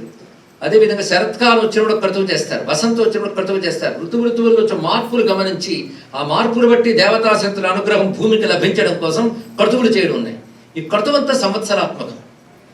ఈ సంవత్సరాత్మక యజ్ఞముల రూపంగా కాలంలో వచ్చే మార్పులు క్షేమం కలగడం కోసం యజ్ఞములు ఏర్పాటు చేశారు పెద్దలు. ఆ యజ్ఞ రూపుడు విష్ణువు, యజ్ఞోవై విష్ణువు కదా. కానీ ఒక సంవత్సర కాలంలో వచ్చే యజ్ఞస్వరూపుడు నారాయణుడు అని చెప్పడం. ఈ యజ్ఞస్వరూపుడైన నారాయణుడు మనం అనుగ్రహించుగాక అని ఈ భావం ద్వారా ఈ నామాన్ని మనం ఉపాసన చేయాలి. అందుకే అహహ సంవత్సర, పగలు సంవత్సరం అనే రూపంతో ఉన్నవాడు. అయితే అహహ అనే మాటకి శంకర భగవత్పాల్ వారు గొప్ప మాట అన్నారు. పగలు, పగలు అంటే అర్థం ఏంటంటే ప్రతి వస్తువు తేటగా కనబడే సమయం పగలు అన్నారు. అంటే ప్రకాశ స్వరూపం పగలు. పగలు రాగానే అన్ని వస్తువులు మనకు చక్కగా కనబడతాయి, తేటగా కనబడతాయి. కానీ అహహ అంటే అన్నీ స్పష్టముగా తెలియజేసే ప్రకాశము అనగా జ్ఞానము అని అర్థం చెప్పారు. అహహ అంటే జ్ఞానస్వరూపుడు అని అర్థం చెప్పారు. ఇది కూడా చాలా బాగుంది మనకి. పగలు అంటే సూర్య రూపంగా పగలు కలిగించేవాడు. అదేవిధంగా సంవత్సర రూపుడే యజ్ఞ రూపంగా ఉన్నవాడు కాలస్వరూపుడు నమస్కారం చేసుకుంటూ వ్యాలహ, వ్యాలహ అంటే సర్పరూపుడు అర్థం చెప్పారు. చిత్రం ఏంటంటే ఇందులో విభూతులు ఎన్నో కనబడతాయి అన్నట్లుగా మృగములు కనబడతాయి, పక్షులు కనబడతాయి, సర్పాదులు కూడా కనబడతాయి. సర్పరూపాలు కొన్ని చోట్ల మరికొన్ని చోట్ల కూడా కనబడుతూ ఉంటాయండి ఇందులో. ఎందుకంటే అనంత, వాసుకి ఇలాంటి దివ్య సర్పములు నారాయణ విభూతితో ఉన్నటువంటికి. అందుకే మనం సర్పాలను కూడా దేవతలుగా పూజిస్తాం. కొంతమంది అంటూ ఉంటారు ఈ భారతీయులు అంటే పాముల్ని ఆవుల్ని పూజిస్తారండి అన్నాడు. పూజించగలిగిన పాములు ఆవులు భారతీయులకి ఉన్నాయండి అని మనం చెప్పాలి. దివ్యమైన సర్పములు, దివ్యమైన గోవులు ఉన్నాయి భారతదేశంలో. అది పెద్ద విజ్ఞానం. సర్పములు దేవతా జాతి. అవి అనంత, వాసుకి, తక్షక, కర్కోటక, శంఖ, కుళిక, పద్మ, మహాపద్మ, ధనంజయ, ధార్తరాష్ట్ర, శంఖపాల ఇత్యాది దివ్య సర్పములు ఎన్నో ఉన్నాయి. అలాంటి సర్పములు విష్ణు విభూతితో ఉంటాయి. అంతేకాదు సంకర్షణుడు, ఆదిశేషుడు నారాయణునికి అంశ విభూతి స్వరూపమే కదా. అది వ్యాళహ అన్నప్పుడు సర్పరూపుడైన నారాయణ్ణి స్మరిస్తున్నాం. ప్రత్యయ, ప్రత్యయ అంటే జ్ఞానం అని అర్థం. ఒక వస్తువును తెలుసుకోగలిగే శక్తి పేరు ప్రత్యయం. అదే వస్తువు ఉన్నా లేకపోయినా జ్ఞానం ఉంది చూసారా. అందుకే వస్తువు మీద ఆధారపడకుండా ఒక జ్ఞానం ఉంటుంది. జ్ఞానం ఉండడం వల్ల వస్తువు తెలియబడిందే కానీ వస్తువు జ్ఞానానికి కారణం కాదు. ఇది వాచ్ అని తెలుసుకున్నాను, వాచ్ లేకపోయినా తెలివి అక్కడే ఉంది ఇక్కడ. అది ప్రత్యయం. అంటే జ్ఞాపక రూపంగా ప్రతివారిలో ఉన్నటువంటి వాడు ప్రత్యయ. సర్వదర్శన, సర్వదర్శనుడు అన్నప్పుడు అన్ని ఆయన చూపులే. ఇక్కడ చూపులు అంటే ఈ చూపులు కాదండి. దర్శనం అంటే శాస్త్రం, శాస్త్ర జ్ఞానం. ఎందుకంటే శాస్త్రం తెలియడం వల్ల మన దృష్టి మారిపోతుంది కనుక శాస్త్రానికి కూడా చూపు అని పేరు ఉన్నది ఇక్కడ. అదే శాస్త్రం ఇచ్చే చూపు జ్ఞానం అనే చూపు. ఈ సర్వశాస్త్రముల యందు జ్ఞానం ఏదైతుందో అది భగవత్ స్వరూపమే. అది సర్వదర్శన. దర్శన శాస్త్రాలు మనకు కొన్ని ఉన్నాయి, చాలా మందికి తెలిసి ఉంటుంది. వైశేషిక, సాంఖ్య, న్యాయ, మీమాంస, వేదాంత ఇవన్నీ దర్శన శాస్త్రములు. ఈ సర్వదర్శన శాస్త్రములు జ్ఞానాన్ని ఇస్తున్నాయి. కానీ సర్వదర్శన అంటే సర్వశాస్త్రముల యొక్క జ్ఞానస్వరూపుడు. అజ సర్వేశ్వర సిద్ధ, సిద్ధి సర్వాదిరచ్యుత, అజహ జన్మలేనివాడు అన్నారు. మరి ఇన్ని అవతారాలు ధరించేది ఏంటంటే ప్రతిదీ పుట్టుకే కదా అంటే ఆయనే చెప్పాడు జన్మ లేనప్పటికీ జన్మిస్తానయ్యా నేను అన్నాడు. అజోపిసన్ అవ్యయాత్మ భూతానామీశ్వరోపిసన్ ప్రకృతి స్వామధిష్టాయ సంభవామి ఆత్మమాయయ. మళ్ళీ భగవద్గీతే. అజోపిసన్ నాకు పుట్టుక లేదు, ఎందుకంటే ఇవాళ పుట్టిందంటే తప్పకుండా ఒకసారి పోతుంది. ఇది ఎప్పుడు గుర్తుపెట్టుకోవాల్సింది. భగవంతుడు కూడా పుట్టాడు అంటే ఉండడు ఆయన. ఎప్పుడు ఉండేవాడికి పుట్టుకే ఉంటుంది, అది అజహ. అయినా పుట్టాడు, అవతరించాడు అంటే మాయాశక్తి చేత అవతరించినట్లు కనబడతాడు కానీ అది పుట్టుగా చావులు లేవు అని ఆయన చెప్పుకున్నాడు. అది ఎందుకు అలా చేస్తావంటే లోకక్షేమం కోసం తను తాను అవతరింపజేసుకుంటాడు. అలా అవతరింపజేసుకున్నప్పుడు ఫలానా అప్పుడు పుట్టాడు అంటూ చైత్ర శుద్ధ నవమి నాడు రాముడయ్యి, శ్రావణ బహుళాష్టమి నాడు కృష్ణుడై వచ్చాడని వ్యవహారానికి చెప్పుకున్నా ఆయన తిథుల నాడు పుట్టలేదు, అంతకుముందు లేకుండా పోను లేదు. అందుకు అజహ అన్నారు ఇక్కడ. సర్వేశ్వర సిద్ధ, సర్వమునకు ఈశ్వరుడు, సిద్ధుడు. సిద్ధుడు అన్నప్పుడు ఏంటంటే కొత్తగా సాధింపబడిన వాడు కాదు, ఎప్పుడు ఉన్నవాడే. ఒక వంట చేస్తే సిద్ధించింది, అంతకు ముందు లేదు. మనం మోక్షం వల్ల భగవంతుడు పొందుతున్నామంటే అంతకు ముందు లేనివాడా? ఒక ప్రయత్నం చేస్తే దొరికిందంటే అంతకు ముందు లేదని అర్థం. కానీ ఒక ప్రయత్నం చేయడం వల్ల భగవంతుడు దొరికాడంటే అంతకు ముందు లేనివాడు కాదు, ఉన్నవాడిని మనం తెలుసుకున్నాం ఇక్కడ. ఆయన స్వయంగా ఎప్పుడు సిద్ధరూపుడై ఉన్నాడు, స్వయంగా నిష్పన్న రూపంతో ఉన్నాడు అన్నాడు. 3 కాలాల్లోనూ కూడా అనుభవగోచరంగా ఉన్నవాడు పరమాత్మయే. ఆ సత్యం మనం తెలుసుకుంటున్నాం కానీ ఆయన అప్పుడు కలిగిన వాడు కాదు, అని ఎప్పుడు ఉన్నటువంటి వాడే. మోక్షం దొరికిన వాడు పరమాత్మ లభిస్తున్నా అంటే అప్పుడు వస్తాడు పరమాత్మ సీన్లోకి. ఆయన ఎప్పుడు ఉన్నవాడే, వీడు సాధనతో అప్పుడు పొందాడు కనుక ఆయన ఎప్పుడు సిద్ధస్వరూపుడే. అంతేకాదు సాధకులకు సిద్ధిగా దొరుకుతున్నాడు ఆయన. అందుకే సిద్ధ తర్వాత నామం సిద్ధి అన్నారు. సాధనలకు ఫలంగా లభిస్తున్నాడు. సర్వాది, అన్నిటికీ ఆది ఉన్నవాడు. అచ్యుత. ఇప్పుడు మరో మంచి నామం వచ్చిందండి. ఎంతవరకు చెప్పిన మంచి కాను కాదు కదా. ఇవి మళ్ళీ 24 నామాల్లో ఒకటి, మరొక విశేషమైన నామం ఉంది అచ్యుత. ముందు మాధవ వచ్చింది. ఈ నామాలు మనం 24 నామాల్లో కూడా చెప్పుకుంటున్నాం. అచ్యుత అనే నామం చాలా విశేషమైనటువంటి మాట. అచ్యుత అనేటువంటి పదానికి అర్థం ఏంటంటే తన స్వరూపం నుంచి ఎప్పుడు మారనివాడు అని అర్థం. అంటే ఒక చోటు ఉన్నవాడు మరొక చోటుకు వెళితే మునుపటి కంటే మారిపోవచ్చు, కానీ పరమాత్మ ఇన్ని అవతారాలు ధరించిన తన సచ్చిదానంద స్వరూపం నుంచి ఏమీ మార్పు లేకుండానే ఉన్నాడు. అంటే తన జారడు అని అర్థం. చ్యుతం అంటే జారుట, అచ్యుత అంటే ఇప్పుడు జారడు, తన స్థితిలో తాను ఉంటాడు, ఎప్పుడు మారిపోడు. ఇప్పుడు దుఃఖం కలిగితే ఒకలాగా, సుఖం కలిగితే ఒకలా ఉన్నట్టే మనం అప్పుడు చ్యుతం అయిపోయాం. మనంగానే తాను తనగా ఉండగలగడమే అచ్యుత స్థితి. అది మహాత్ములు యోగులు ఆ విధంగా ఉంటారు, ఎప్పుడు ఒకే స్థితిలో ఉంటారు. వాళ్ళని సుఖాలు దుఃఖాలు కూడా మార్చరు. పరమాత్మ ఎప్పుడు అదే విధంగా ఉంటాడు కనుక ఆయన చ్యుతం కానివాడు అచ్యుతుడు. ఇది మహామంత్రాల్లో ఒకటండి. విష్ణు మంత్రాల్లో కొన్ని ఉన్నాయి, అచ్యుత అనంత గోవింద. ఈ 3 కూడా విష్ణు మంత్రాల్లో మహామంత్రములుగా చెప్పబడతాయి. దీన్ని నామత్రయాస్త్రం అంటారు ఇక్కడ. నామత్రయాస్త్రం అచ్యుతానంత గోవింద నామత్రయ మహౌషధం అంటారు ఇక్కడ. అచ్యుత అనంత గోవింద ఈ 3 నామములు ఉచ్చరిస్తే ఎలాంటి రుగ్మతలైనా తొలగుతాయని అన్ని శాస్త్రాలు చెప్తున్నాయి. ఈ నామత్రయ మహామంత్రం అంటారండి. అంటే ఈ ప్రవచనాలు విన్నప్పుడు కొన్నైనా మన జీవితానుష్ఠానం తెచ్చుకోవాలి. అచ్యుత అనంత గోవింద. ఉదయం చెప్పేటప్పుడు కూడా ప్రహ్లాదుడు దానితోనే విషాన్ని అమృతం చేసుకున్నాడని చెప్పుకున్నాం. ఏది తిన్నా ఏది తాగినా ఇది అలవాటు చేసుకోగలగాలి. అంతేకాదు అచ్యుతానంత గోవిందని పద్ధతిగా జపం చేయడం వల్ల అనేక రకాల రోగాల నుంచి బయటపడ్డ వాళ్ళని ఎందరినో చూడడం జరిగింది. శాస్త్రం ఎప్పుడు తప్పు చెప్పదు, అది నిజమే చెప్తుంది. అందుకే సమస్త దుస్తర వ్యాధి సంగధ్వంసపటీయసే అచ్యుతానంత గోవింద నామ్నే ధామ్నే నమో నమః అని మతశాస్త్రం ప్రత్యేకంగా చెప్తున్నది. అచ్యుత అనంత గోవింద. దీన్ని శ్రీకారం పెట్టుకుని శ్రీ అచ్యుతాయ నమః, శ్రీ అనంతాయ నమః, శ్రీ గోవిందాయ నమః అని జపం చేసుకోవచ్చు. నమస్కారం తగలడం వల్ల నామానికి మంత్రత్వ శక్తి లభిస్తుంది. అందుకు నమః పెట్టుకోవాలి. ఇలా జపం చేసుకోవచ్చు, లేదా అచ్యుత అనంత గోవింద నిరంతరం అనుకోవచ్చు.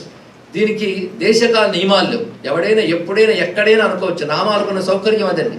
మంత్రానికంటే మాత్రం దేశం కాలం నియమం ఉంటాయి, పద్ధతులు ఉంటాయి. కానీ నామాలకు అలా కాదు. ఎక్కడైనా ఎవరైనా ఎప్పుడైనా ఎలాగైనా జపించుకోవచ్చు. భగవన్నామాలకు ఆ శక్తి ఉన్నది.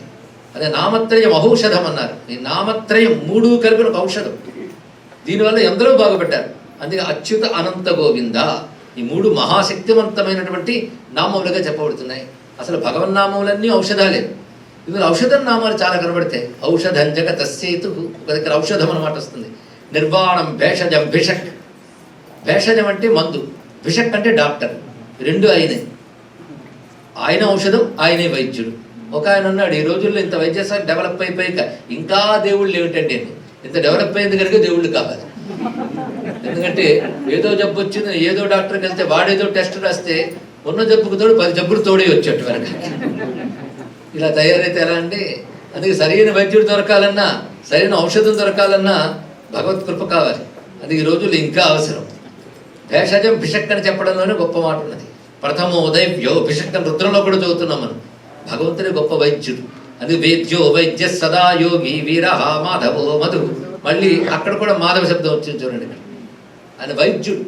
వైద్యుడు అంటే సర్వ విద్యలు తెలిసిన వాడు అని అర్థం. మనం డాక్టర్ అని అర్థంలో వాడుతున్నాం, కానీ సర్వ విద్యలు క్షుణ్ణంగా తెలిసిన వాడిని వైద్యుడు అనాలి. విద్యలన్నీ బాగా తెలిసిన వాడు, విద్యలన్నీ ఆయనకే తెలుసు, ఆయన ఇస్తే కాస్త మనకు వస్తుంది. కానీ సర్వ విద్యా స్వరూపుడైన సర్వభాగీశ్వరేశ్వర ఇత్యాది గురుతమో ధామ, ఈ నామాలను ఒక దగ్గరికి తెస్తే జ్ఞానస్వరూపుడైన గురువుగా విష్ణువు కనబడతాడు. అది విష్ణు శాస్త్రం కానీ చదివితే గురువుగా విష్ణుస్వామి అనుగ్రహం లభిస్తుంది మనకి. గురువు తెలివిచ్చినట్టు విష్ణు సహస్రనామం ద్వారా సరైన స్ఫురణ, సరైన జ్ఞానం స్వామి అనుగ్రహంతో మనకు లభించి తీరుతుంది. అది విష్ణు శాస్త్రాల్లో విష్ణువు గురువుగా కనబడ్డ నామాలు చాలా ఉన్నాయి. అందులో ఇప్పటికిప్పుడే కొన్ని చెప్పుకున్నాం మనం. ఆచార్య స్వరూపుడు, జ్ఞానస్వరూపుడు ఆయన మహర్షి కపిలాచార్య ఇత్యాదుల దగ్గర ఆచార్య స్వరూపం కనబడుతుంది.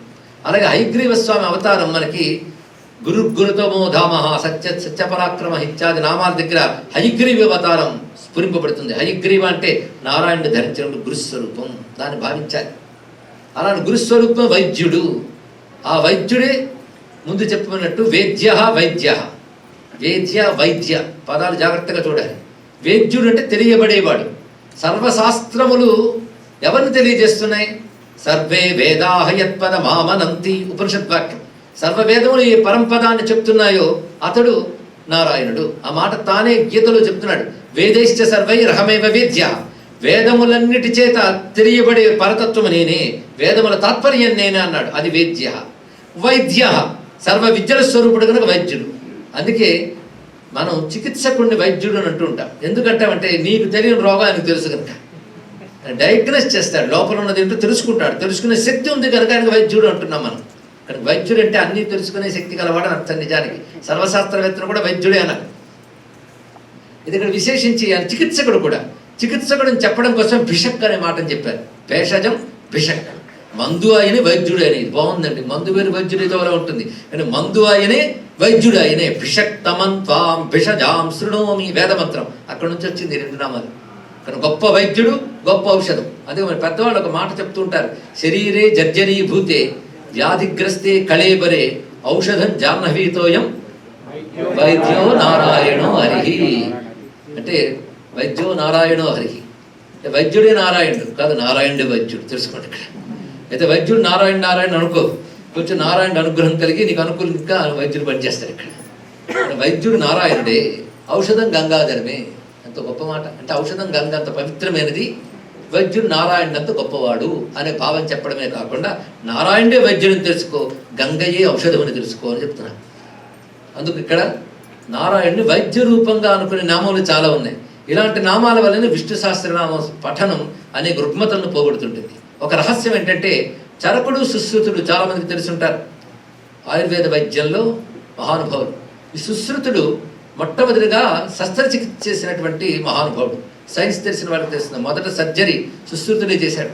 ఆ మధ్యకాలం న్యూయార్క్లో ఒక సైంటిస్ట్ నాతో మాట చెప్పారు, మన తెలుగు ఆయనే. బహుకాలం నుంచి, అప్పటికే 50 ఏళ్ల పై చిలుపు నుంచి ఉంటున్నారు ఇక్కడ. సుశ్రుతుడు ఏ ఎక్విప్మెంట్స్ సర్జరీ టైంలో చెప్పాడో దాని మీద ఒక్కటి కూడా ఇప్పుడు ఎక్కువ లేదు, అవే వాడుతున్నారు.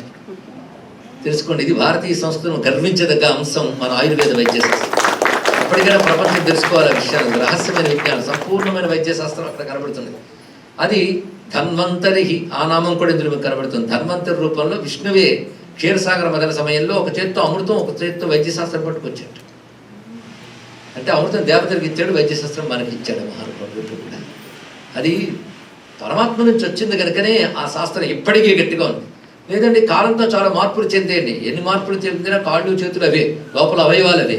శరీర తత్వం ప్రధానంగా వాత పిత్త కఫతత్వాల మీద ఆధారపడి ఉంటుంది. ఆ మూడింటి ప్రకోపాల చేత రోగాలు వస్తుంటాయి.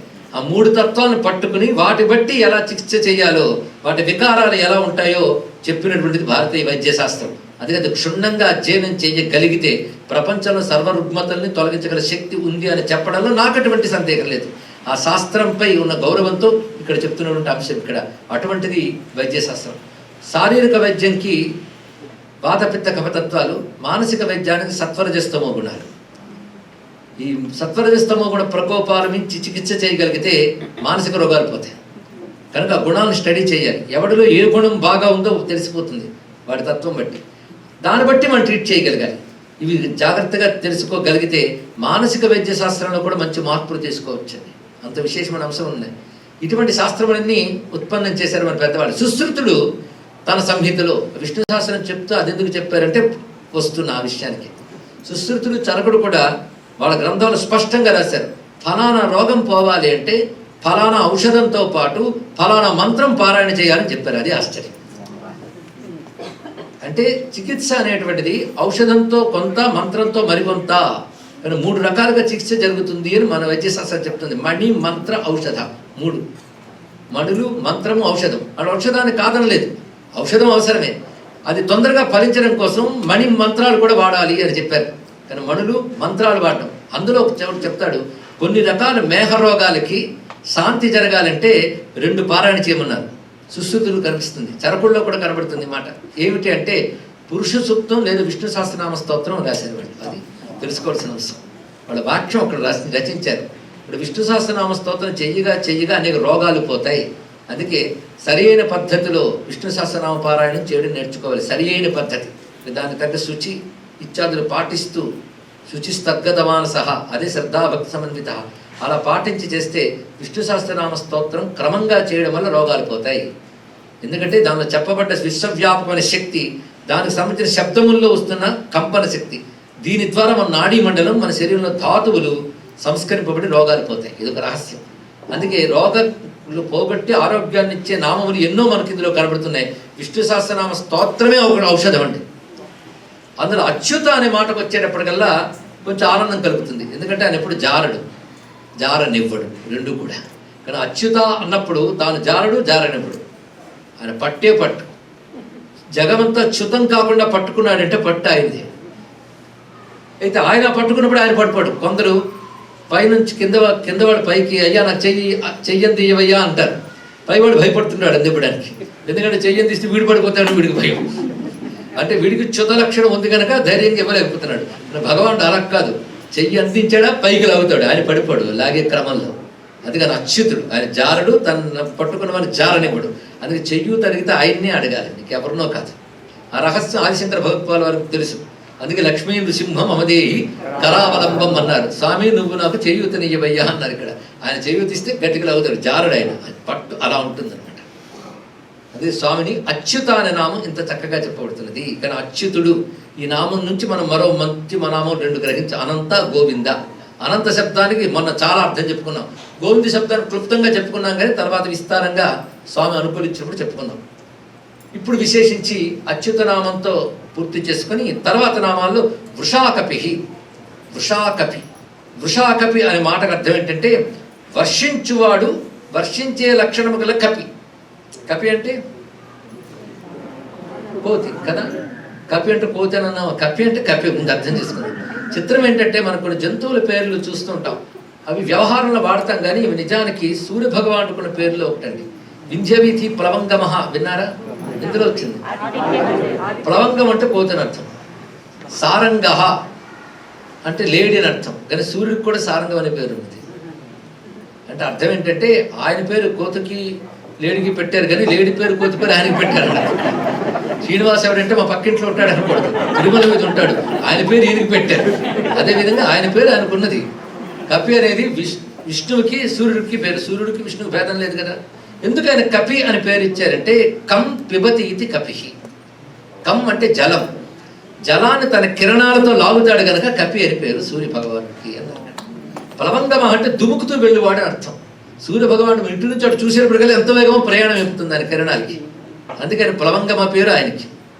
అలాగే సారంగం అంటే లేడీలా ప్రయాణిస్తుంది ఆయన కిరణం మహావేగంగా, అందుకు సారంగం. అంతేకాదు సృష్టిలో సారాన్ని గ్రహిస్తాడు కనుక సారంగం అన్నారు ఇక్కడ. ఇలా ఎన్ని విషయాలు ఉన్నా చూడండి. భగవంతుడి పరంగా ఎలా అన్విస్తారు? కపిహి అంటే కాత్ తోయాత్ భూమిని అపాత్యతి కపిహి అన్నారు. పి అంటే రక్షించుట, కాగుట 2. పాయాత్ అంటే రక్షించుట. కమ్ అంటే జలం అన్నాం కదా, జలము నుండి భూమిని ఉద్ధరించాడు కనుక కపి అన్నారు ఇక్కడ. కపి శబ్దానికి అర్థం మారిపోయింది చూడండి. ఇక్కడ జలము నుండి భూమిని ఉద్ధరించాడు అంటే సృష్టి ఆది యందు ఈ భూమిని ఉద్ధరించిన వాడు వరాహస్వామి. అంటే వరాహస్వామి అని అర్థం కపి శబ్దానికి. ఇప్పుడు 2 అర్థాలు వచ్చాయి. మరొక చోట కపిరప్యయ వస్తుంది. అక్కడ కూడా కపిహి అన్నప్పుడు అర్థం తెలుసుకోవాల్సింది 2 రకాలు. అది 2 అర్థాలు 3 అర్థాలు ఎందుకు చెప్పుకున్నామంటే అక్కడో అర్థం ఇక్కడో అర్థం తీసుకుంటే ఏ బాధ లేదు. ఇప్పుడు కపిహి అంటే ప్రధానంగా తేలింది వరాహస్వామి అని తెలిసింది. ఆయన వృషా కపిహి అని ఎందుకన్నారు? వృష అనే మాటకి కోరినది వర్షించేవాడు, ఏది కావాలంటే అది ఇచ్చేవాడు వృష, వర్షించే స్వభావం. ఏమిటి వర్షిస్తా అంటే సర్వాన్ కామాన్ వర్షతి, ఎవరు ఏది కోరుకుంటే అది ఇచ్చేవాడు కనుక ఆయన వృష అని పేరు. మన వృషాద్రి వృషభాద్రి అనే పేరు కూడా వచ్చింది కదా. అందుకు వృషా కపి అంటే కోరిని వర్షించే లక్షణం కలిగిన కపి ఆయన. అంటే వరాహస్వామి ఏది కావాలంటే అది ఇస్తాడు. సూర్యుడి పరంగా ఆయనే వర్ష రూపంలో మనకు అనుగ్రహిస్తున్నాడు. పాయత్యేష తపత్యేష వర్షత్యేష గమిస్తుంది. అదేవిధంగా జలాన్ని పానం చేస్తాడు కదా. వృషాకపి అంటే సూర్యపరంగా అర్థం చెప్పుకున్నాం. వృషాకపి అంటే విష్ణువు పరంగా కోరిని వర్షించే వరాహస్వామి. అయితే వృషా తర్వాత కపి ఎందుకు చెప్పారంటే ఏది కోరుకుంటే అది ఇచ్చే లక్షణం కలిగిన దానికి యజ్ఞం అని పేరు. యజ్ఞం ఏం చేస్తుందంటే యజ్ఞం చేయగా చేసిన వాడికి కావలసినవి వర్షిస్తుంది, కావలసిన వరాలు వర్షిస్తుంది కనుక యజ్ఞమునకు వృష అని పేరు ఉన్నది. కపి అంటే వరాహం, 2 కలిపితే యజ్ఞవరాహస్వామి అని అర్థం ఇక్కడ వస్తుంది. ఇక్కడ యజ్ఞవరాహస్వామి అంటే వరాహావతారం. విష్ణువు యజ్ఞస్వరూపుడై వరాహావతారం ధరించాడు. ఒక్కొక్క అవతారం ఒక్కొక్క తత్వాన్ని చెప్తుంది. వరాహస్వామి యజ్ఞతత్వాన్ని చెప్తాడు, వామనుడు వ్యాపకతత్వాన్ని చెప్తాడు, రాముడు ధర్మతత్వాన్ని చెప్తాడు, కృష్ణుడు జ్ఞానతత్వాన్ని చెప్తాడు. ఒక్కొక్క అవతారం ఒక్కొక్కటి చెప్పడానికి వచ్చింది. తపస్సు అంటే ఏంటో చెప్పడానికి వచ్చిన అవతారం నరనారాయణ అవతారం. అవధూత మార్గం అంటే ఏంటో చెప్పడానికి వచ్చింది దత్తావతారం. ఇలా ఒక్కొక్క అవతారం ఒక్కొక్క తత్వాన్ని బోధిస్తుంది. అన్నీ కలుపుకుని నారాయణుడే కనుక వరాహస్వామి సంపూర్ణ యజ్ఞస్వరూపుడు. ఆ యజ్ఞస్వరూప వర్ణన ఇందులో మరికొన్ని నామాల తర్వాత వస్తుంది. అక్కడ శంకర భగవత్పాల్ వారు విష్ణు పురాణాదుల్లో చెప్పబడ్డ యజ్ఞవరాహస్వామి వర్ణనే చేశారు. ఆయన యజ్ఞవరాహస్వామి రూపం ధరించి వచ్చినప్పుడు ఆయన ఒక్కొక్క శరీర అవయవంలో ఏమున్నాయో వర్ణిస్తున్నది వేదం. వేదంలో యజ్ఞవరాహ వర్ణన ఉన్నది. అదే భాగవతంలో విష్ణు పురాణంలో కనబడుతుంది. అది ఎలాగో అంటే యజ్ఞవరాహస్వామి స్వరూపంలో ప్రధానంగా యజ్ఞంలో వాడేటువంటి శృక్కు శృవము అని 2 ఉంటాయి. ఆ 2 స్వామి యొక్క 2 ముట్టెలుగా ఉన్నాయి. అగ్నిహోత్రుడు ఆయన నాలుకగా ఉన్నాడు. యజ్ఞముల్లో వాడే చమస పురోడాస ఇత్యాది పాత్ర విశేషాలు ఆయన నేత్రములుగా చెవులుగా ఉన్నాయి. యజ్ఞంలో వాడే దర్భలు ఆయనకు రోమములుగా ఉన్నాయి. యజ్ఞంలో వాడే 4 వేదముల యొక్క మంత్ర విశేషాలు ఆయన చతుర్పాదములుగా ఉన్నాయి, చతుర్భుజాలుగా వ్యాపిస్తున్నాయి అంటూ మొత్తం యజ్ఞస్వరూపంగా వర్ణించారు ఇక్కడ. అలాంటి యజ్ఞం ఏది కోరుకుంటే అది ఇస్తుందన్న వృష. ఆయన కపిహి భూమిని ఉద్ధరించిన వాడు కనుక వృషా కపిహి. ఇందులో యజ్ఞవరాహస్వామి భూమిని ఉద్ధరించాడన్న సంకేతం ఏంటంటే భూమి ఉద్ధరింపబడాలంటే అంటే క్షేమంగా ఉండాలంటే యజ్ఞము చేతనే క్షేమంగా ఉంటుందని చెప్పడమే యజ్ఞవరాహస్వామిని భూమిని ఉద్ధరించాడంలో ఉన్నది. అసలు ఈ కల్పం ప్రారంభంలోనే భూమిని ఆ విధంగా ఉద్ధరించాడు యజ్ఞవరాహస్వామి. ఆ యజ్ఞవరాహం తెల్లగా ఉన్నది, అది శ్వేతవరాహం.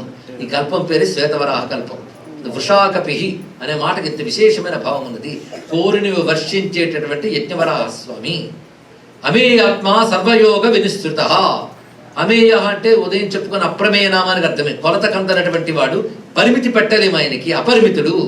సర్వయోగ వినిశ్రుత, ఇది చాలా విశేషమైన మాట. యోగం అంటే కలయిక, ఒక దానితో కలయికని యోగం అంటాం, సంబంధం అని. ఈయన సర్వయోగ వినిశ్రుత అంటే ఏ సంబంధాలు ఎవరితో లేవు ఆయనకి, తన వారిని ఎవరూ లేరు, అన్ని తన వారిలాగా కనబడతాడు. దేనికి ఆయన అంటాడు అంటే సర్వయోగ వినిశ్రుత. వసు వసుమనాహ. వసుమనాహ, వసువు అంటే సంపదలు అని అర్థం. సర్వ సంపదలు ఆయనకు స్వరూపం. మరొకటి వసువు అంటే అన్ని ఆయనలో వసిస్తాయి కనుక వసువు, అన్ని ఆయన యందే ఉంటాయి కనుక వసువు అన్నారు. ఇక వసుమనాహ అనేటువంటి మాటకి ప్రశస్తము కలిగిన సంపద స్వరూపుడు. సంపదలన్నీ ఆయనవే, గొప్ప సంపద అనబడేది కూడా ఆయనే. సంపదల్ని ఎవడో వాడికంటే గొప్ప సంపద ఏముంటుందండి. అందుకే సర్వసంపదలు ఎవడో వాడు మన సంపద అయిపోవాలి. అంటే నాకు ఏ సంపద అక్కర్లేదండి, విష్ణువే నా సంపద అన్నాడు, వాడు చాలా తెలివైన వాడు. మనం అయ్యో అన్ని సంపదలు విడిచిపెట్టి భగవంతుడిని పట్టుకున్నాడు కదా అనుకుంటాం, కానీ వాడు చాలా తెలివైన వాడు అండి. అన్ని సంపదలు భగవంతుడు ఉన్నాయని ఆయన పట్టుకున్నాడు, వాడు తెలివైన వాడు. అందుకని ఆయన్ని విడిచిపెట్టి సంపదలు పెట్టి దేబిరించే వాళ్ళందరూ మూర్ఖులే. కానీ ఎవడయ్యో గొప్పవాడు అంటే అన్ని విడిచిపెట్టి ఆయన పట్టుకున్నవాడు, ఎందుకంటే అన్ని ఆయనలో ఉన్నాయి కదా. ఇది బాగుంది. అందుకే ఆయన అంత అందంగా వసుమనాహ అని చెప్పబడుతున్నటువంటి వాడు. వసుమనా సత్య. సత్య అనే మాట భగవంతునిది. సత్యనామం ఎన్ని మార్లు వస్తుంది విష్ణు సహస్రనామంలో. సత్యం అనే మాట వేదాంతంలో పలుమార్లు వాడబడుతుంటుంది. సత్యం అంటే మనం ఉన్న మాట అనడమే సత్యం అంటాం, అది కూడా ఒక విధంగా సత్యమే. కానీ సత్యం అంటే త్రికాలాలలోనూ ఏ మార్పు లేకుండా ఉండేదాన్ని సత్యం అనాలి. అప్పుడోలా ఇప్పుడోలా మరొప్పుడోలా ఉండడం కాదు, ఎల్లవేళ ఒకేలా ఉండే స్వరూపాన్ని సత్య అంటారు. ఇంకొకటి సత్య శబ్దానికి అర్థము వ్యర్థము కానిది. సత్య శబ్దానికి ఎన్ని అర్థాలు చెప్పుకుంటున్నాం, ఇవన్నీ కూడా ఎక్కడెక్కడ సత్యం ఉందో వాటిని కలుపుకోవాలి. అంటే ఇవాళ ఒక సత్యనామం చెప్తూ అనేక చోట్ల సత్యనామాలకు అర్థం చెప్పుకుంటున్నాం మనం. సత్యం అంటే ఉన్నదున్నట్టు పలికిన యథార్థ భాషణం. ఇది ఒట్టి యథార్థ భాషణాన్ని సత్యం అనకూడదుట. భూతహిత యథార్థ భాషణమేవ సత్యం అన్నారు పెద్దలు. అంటే ఉన్నదున్నట్టు మాట్లాడడం కాదు, ఉన్న మాటకి ఇంకొకరికి హితం కలిగించే లక్షణం ఉండాలి, అది కూడా ఉండాలి, అప్పుడు సత్యం అనాలి. అంటే నీ మాటలో యథార్థం పలకడం ఎంత అవసరమో భూతహితం అంత అవసరం. ఒక్కొక్కప్పుడు భూతహితానికి యథార్థం దెబ్బతీస్తుంది అంటే భూతహితం కోసం చెప్పే అసత్యం కూడా సత్యం అవుతుంది. సత్యం యొక్క అప్లికేషన్స్ ఇన్ని రకాలుగా ఉంటాయి. ఈ రహస్యాలని భారతంలో కూడా కనబడతాయి. ఆ సందర్భాలు నేను ఉదాహరణ చెప్తే అది పెద్ద ప్రవచనం అవుతుంది. కనుక ఎప్పుడు కూడా భూతహితమైన యథార్థ భాషాన్ని సత్యం అనాలి, అది భగవత్ స్వరూపమే. రెండవది సత్యం అంటే ఏ మార్పు లేనిది, అది భగవంతుడే. మూడవది వ్యర్థము కానిది. సత్య శబ్దానికి అర్థం వ్యర్థము కానిది. భగవానుడి గురించి వేదం చెప్తూ సత్యకామ సత్య సంకల్పాహ అని చెప్పింది ఉపనిషత్తు. అంటే ఆయన అనుకున్నాడంటే జరిగి తీరుతుంది. కొందరు అనుకుంటారు కానీ పాపం అలాగే ఉంటే వీడిలాగే ఉంటాడు. అలాంటి పురిట్లో సంధి కొట్టినట్లు సంకల్పంలోనే కొన్ని నాశించిపోతూ ఉంటాయి. కానీ అనుకున్న తప్పకుండా జరుగుతుంది అనేదే సత్యం అనుకుంటాం. అందుకే భగవంతుడు సృష్టి చేయాలనుకున్నాడు, వెంటనే జరిగింది. నేను అనుకున్నానండి లైఫ్ అయిపోయింది ఏమీ చేయలేదని కాదు, ఇక్కడ అనుకున్నా అంటే జరిగి తీరుతుంది, అది సత్యం. అందుకే మన సంకల్పాలు సత్యం కావాలనే సత్యమైన పరమాత్మను ఆరాధన చేయగలిగితే ఆ సత్యశక్తి మన సంకల్పాలకు వచ్చి అవి సాఫల్యం జరుగుతాయి. అదే భగవద్ ఆరాధన చేసిన వాడికి సంకల్పాలు కూడా సార్థకాలు అవుతాయి. ఎందుకంటే తన్మే మన శివసంకల్పంస్తూ సత్యస్వరూపుడు ఆయన. సత్యం అంటే వ్యర్థము కానివాడు. ఇప్పుడు సత్యం ఎన్ని కలిసే చూడండి, ఇన్ని భగవత్ స్వరూపాలే. అందుకే సత్యనారాయణుడు ఆయన. అది సత్యాన్ని పాటించడమే సత్యనారాయణ వ్రతం. సత్యం పట్టుకున్నామంటే విష్ణువుని పట్టుకున్నట్లే. అది రామకృష్ణ పరమహంస ఒక మాట అంటాడు, కలియుగంలో అన్ని యజ్ఞాలు చేయలేని పరిస్థితుల్లో ఉంటాయి, సత్యం ఒక్కటే చేయండి. కలియుగంలో ఒక్క పాదం అంటే అదే అర్థం. సత్యమైన పాటించగలిగితే ధరించిపోతామన్నాడు. ఇందుకు సత్యమే నారాయణుడు. భూత ఇది యథార్థ భాషణము సత్యమే. శాశ్వతమైనటువంటి పరతత్వం ఆయన కనుక సత్యం. వ్యర్థం కానివాడు ఆయన. ఇలాగ అనేక రకాల అర్థాలు ఉన్నాయండి. మరొక అర్థం ఇక్కడ సత్య శబ్దానికి సత్ యా అని రెండు అర్థాలు చెప్పారు. సత్యం అది ఎలా చెప్పుకోవాలంటే సదితి ప్రాణాస్థిత్యన్నం యమిత్యాదిత్య అని వేదం చెప్తున్నటువంటి ఐతిరీయ ఆరణ్యకంలో వేదంలో కనబడుతున్నటువంటి మంత్రం ఇది. సత్య అనే మాటకి ఉదాత్తమైన అర్థం ఉందో చూడండి. ఇక్కడ మన సత్యం అనే మాట 10 సార్లు అంటాం, కానీ ఎన్ని అర్థాలు ఉన్నాయో చూడండి. సత్యం అనే మాట ఇక్కడ అర్థం ఏంటంటే ప్రాణము అన్నము ఆదిత్యుడు. సత్య సత్య కలిపితే సత్య అయింది. సత్ అనే వాటికి ప్రాణం అని అర్థము, తర్వాత దానికి అన్నం అని అర్థము, మూడవది ఆదిత్య అని అర్థం. ప్రాణము అన్నము ఆదిత్యుడు ఈ మూడింటి చేత మనం బ్రతుకుతున్నామని చెప్పారు ఇక్కడ. ఒకటి ప్రాణాల చేత, రెండుది అన్నము చేత, ఈ రెండింటి ఇచ్చే ఆదిత్యుడి చేత, ఈ మూడు కలిపి సత్యాహ అని. కనుక సత్యాహ అనే మాటకి ఇప్పుడు ఇంకో అర్థం వచ్చింది. ఇన్ని అర్థాలు సత్యగలో ఉన్నాయి. అందుకు సత్యనారాయణుడు అంటే ఇప్పుడు తెలిసింది కదా. ఈ చివరి అర్థం వేదం చెప్పిన ఒక అద్భుతమైన అర్థం అండి. ఇక్కడ ప్రాణములుగా అన్నములుగా ఆదిత్యుడిగా ఎవడున్నాడో ఆయన సత్య. సమాత్మ సంమిత సమః. సమాత్మ సమమైనటువంటి మనస్సు కలవాడు అన్నారు. అందరి యందు సమబుద్ధి ఉంటుంది పరమాత్మకి. భగవంతుడు అంటేనే సమం. సమం సర్వేషు భూతేషు తిష్టంతం పరమేశ్వరం. గీతలో తానే చెప్తున్నాడు, అందరిలో సమంగా తానే వ్యాపించి ఉన్నాడు. అందరిలో సమంగా ఎవడు వ్యాపించున్నాడో వాణ్ణి చూసేవాడే సమదృష్టి కలవాడు అన్నారు ఇక్కడ. విద్యావనే సంపన్నే బ్రాహ్మణే గవిహస్తిని శునిచైవ స్వపాకేచ పండితాః. అక్కడ మళ్ళీ సమశబ్దం ఉంది చూడండి. అనేక చోట్ల సమశబ్దం వాడుతుంటాడు. సమం సర్వేషు భూతేషు చెప్పాడు. ఇది చాందోగ్యంలో మంత్రంలో పరమాత్మ గురించి చెప్తూ సమపృష్టిన సమో మసకేన సమో నాగేన సమోనేన సర్వేన అనే మంత్రం కనబడుతుంది. అంటే ఏనుగు యందు దోమ యందు అన్నిటి యందు సమంగా వ్యాపించి ఉన్నవాడు అని అర్థం. అదే సృష్టిలో ఒక దోమలో ఎటువంటి నేను అనే భావం ఉంటుందో ఏనుగులో కూడా అలా ఉంటుంది. మన దృష్టితో దోమ చిన్నది, ఏనుగు పెద్దది, కానీ రెండిట్లో సమబుద్ధి ఒకటే ఉన్నది. అది నిండాల రాజు నిద్రించి నిద్రయన ఒకటే, అండనే బంటు నిద్ర అది ఒకటే, మెండైన బ్రాహ్మణుడు మెట్టు భూమి ఒకటే, చండాలుడుండేటి సరిపోయి ఒకటే. ఈ సమత్వం అనే భావన వేదాంత భాషలో చాలా ఉదాత్తం. అది అర్థం కాకపోతే సాంకర్యం అనే భావనలోకి లాగేస్తాం. ఇక్కడ ఏనుగులోను శునకములోనూ కూడా సమబుద్ధి కలిగి ఉండాలి అన్నారు. అంటే భగవంతుడు సమముగా వాటి ఎందుకు వ్యాపించున్నాడు. అక్కడ చైతన్యంలో సమత్వం కానీ ఉపాధిలో కాదు. ఇప్పుడు మన ఏనుగు భోజనం కుక్కకు పెడితే కుక్క భరించలేదు, కుక్క భోజనం ఏనుగు పెడితే అది భరించలేదు, అంతా సమానమే అన్నారు కదా అని కుక్కను తీసుకొచ్చి ఏనుగు టెంట్లో పెడితే పర్వాలేదు కానీ ఏనుగు తీసుకొచ్చి కుక్క గుట్లో పెట్టం. కనుక సమత్వం అనేది ఉపాధి ధర్మం కాదు, చైతన్య ధర్మం. ఇది తెలియాలి. ఇది తెలియక సమత్వం అనేది ఉపాధులకు అంటగట్టి సాంకర్యాలకు తీసుకెళ్ళిపోతున్నారు ఈ రోజుల్లో. చైతన్య దృష్టిలో సమత్వం కానీ ఉపాధి దృష్టిలో భేదం ఉంటుంది. ఎందుకంటే వాడికి తలంతని నా తలకు నొప్పి రావాలని లేదు, తలనొప్పి సమత్వం కాదు, లోపల చైతన్యం మాత్రం సమత్వం.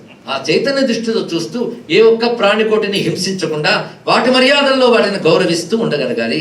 ఎందుకంటే ఇవాళ ఈ దేహం వచ్చింది, గతంలో ఏ దేహము, తర్వాత ఏ దేహము, అది ఇది ఏ ఒక్కదాన్ని తక్కువగా చూడకుండా అందరి యందు సమముగా ఉన్న పరమాత్మని చూస్తూ ప్రతి ఉపాధి మర్యాద, కుక్కలో పరమాత్మని గౌరవించదలుచుకుంటే కుక్కకి తగ్గ మర్యాద చేయి, ఏనుగులో పరమాత్మకి ఏనుగుకి తగ్గ మర్యాద చేయి.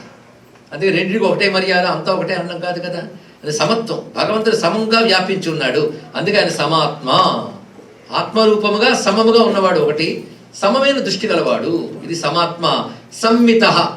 సంమిత అంటే చక్కగా మితము చేయబడ్డవాడు. అసలు పరమాత్మ మితం చేయలేరు కానీ సంమితుడే. అది ఎలాగంటే నీ శరీరంలో పరమాత్మ అంటే నీ శరీరం నీ మితిలో కనబడుతున్నాడు ఆయన, కానీ అక్కడికక్కడే ఇమిడినట్టు కనబడుతున్నాడు. ఇమిడినట్టు కనబడటమే సంమిత. అంతటా సమముగా వ్యాపించి ఉన్నప్పటికీ ఈ ఉపాధికి ఆ ఉపాధిలోనే కనబడుతున్నాడు కనుక సంమిత. అలా కనబడినంత మాత్రాన్ని వేరు కాదయ్యా ఆయన సమహ, ఆయన సముడు. సముడు అనే శబ్దాన్ని ఇక్కడ అర్థం ఏంటంటే వికారరహితుడు అని అర్థం.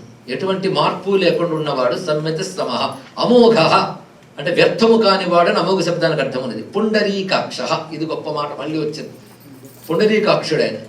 ఈ నామం తలంచుకుంటే చాలు బాహ్యాభ్యంతర శుచి అన్నారు. యస్మరేత్ పుండరీకాక్షం. పుండరీకాక్షుడు అంటే అర్థం ఏంటి? వేదంలోనే పుండరీకమే అక్షిణి అన్నారు. పద్మములు బట్టి నేత్రములు గలవాడు అని మాటలో చూపించారు. అంటే మళ్ళీ విష్ణువు సగుణ రూపం వచ్చింది, చక్కని నేత్రములతో ప్రకాశిస్తున్నాడు. ఆయన తలంచుకుంటే చాలు పవిత్రమైపోతాం. ఇది సగుణ రూపంగా అర్థం. దీనికి మనం నిర్గుణంగా చెప్పగలగాలి కదా, నిరాకారంగా. ఆ అర్థం కూడా ఇందులో ఉన్నది.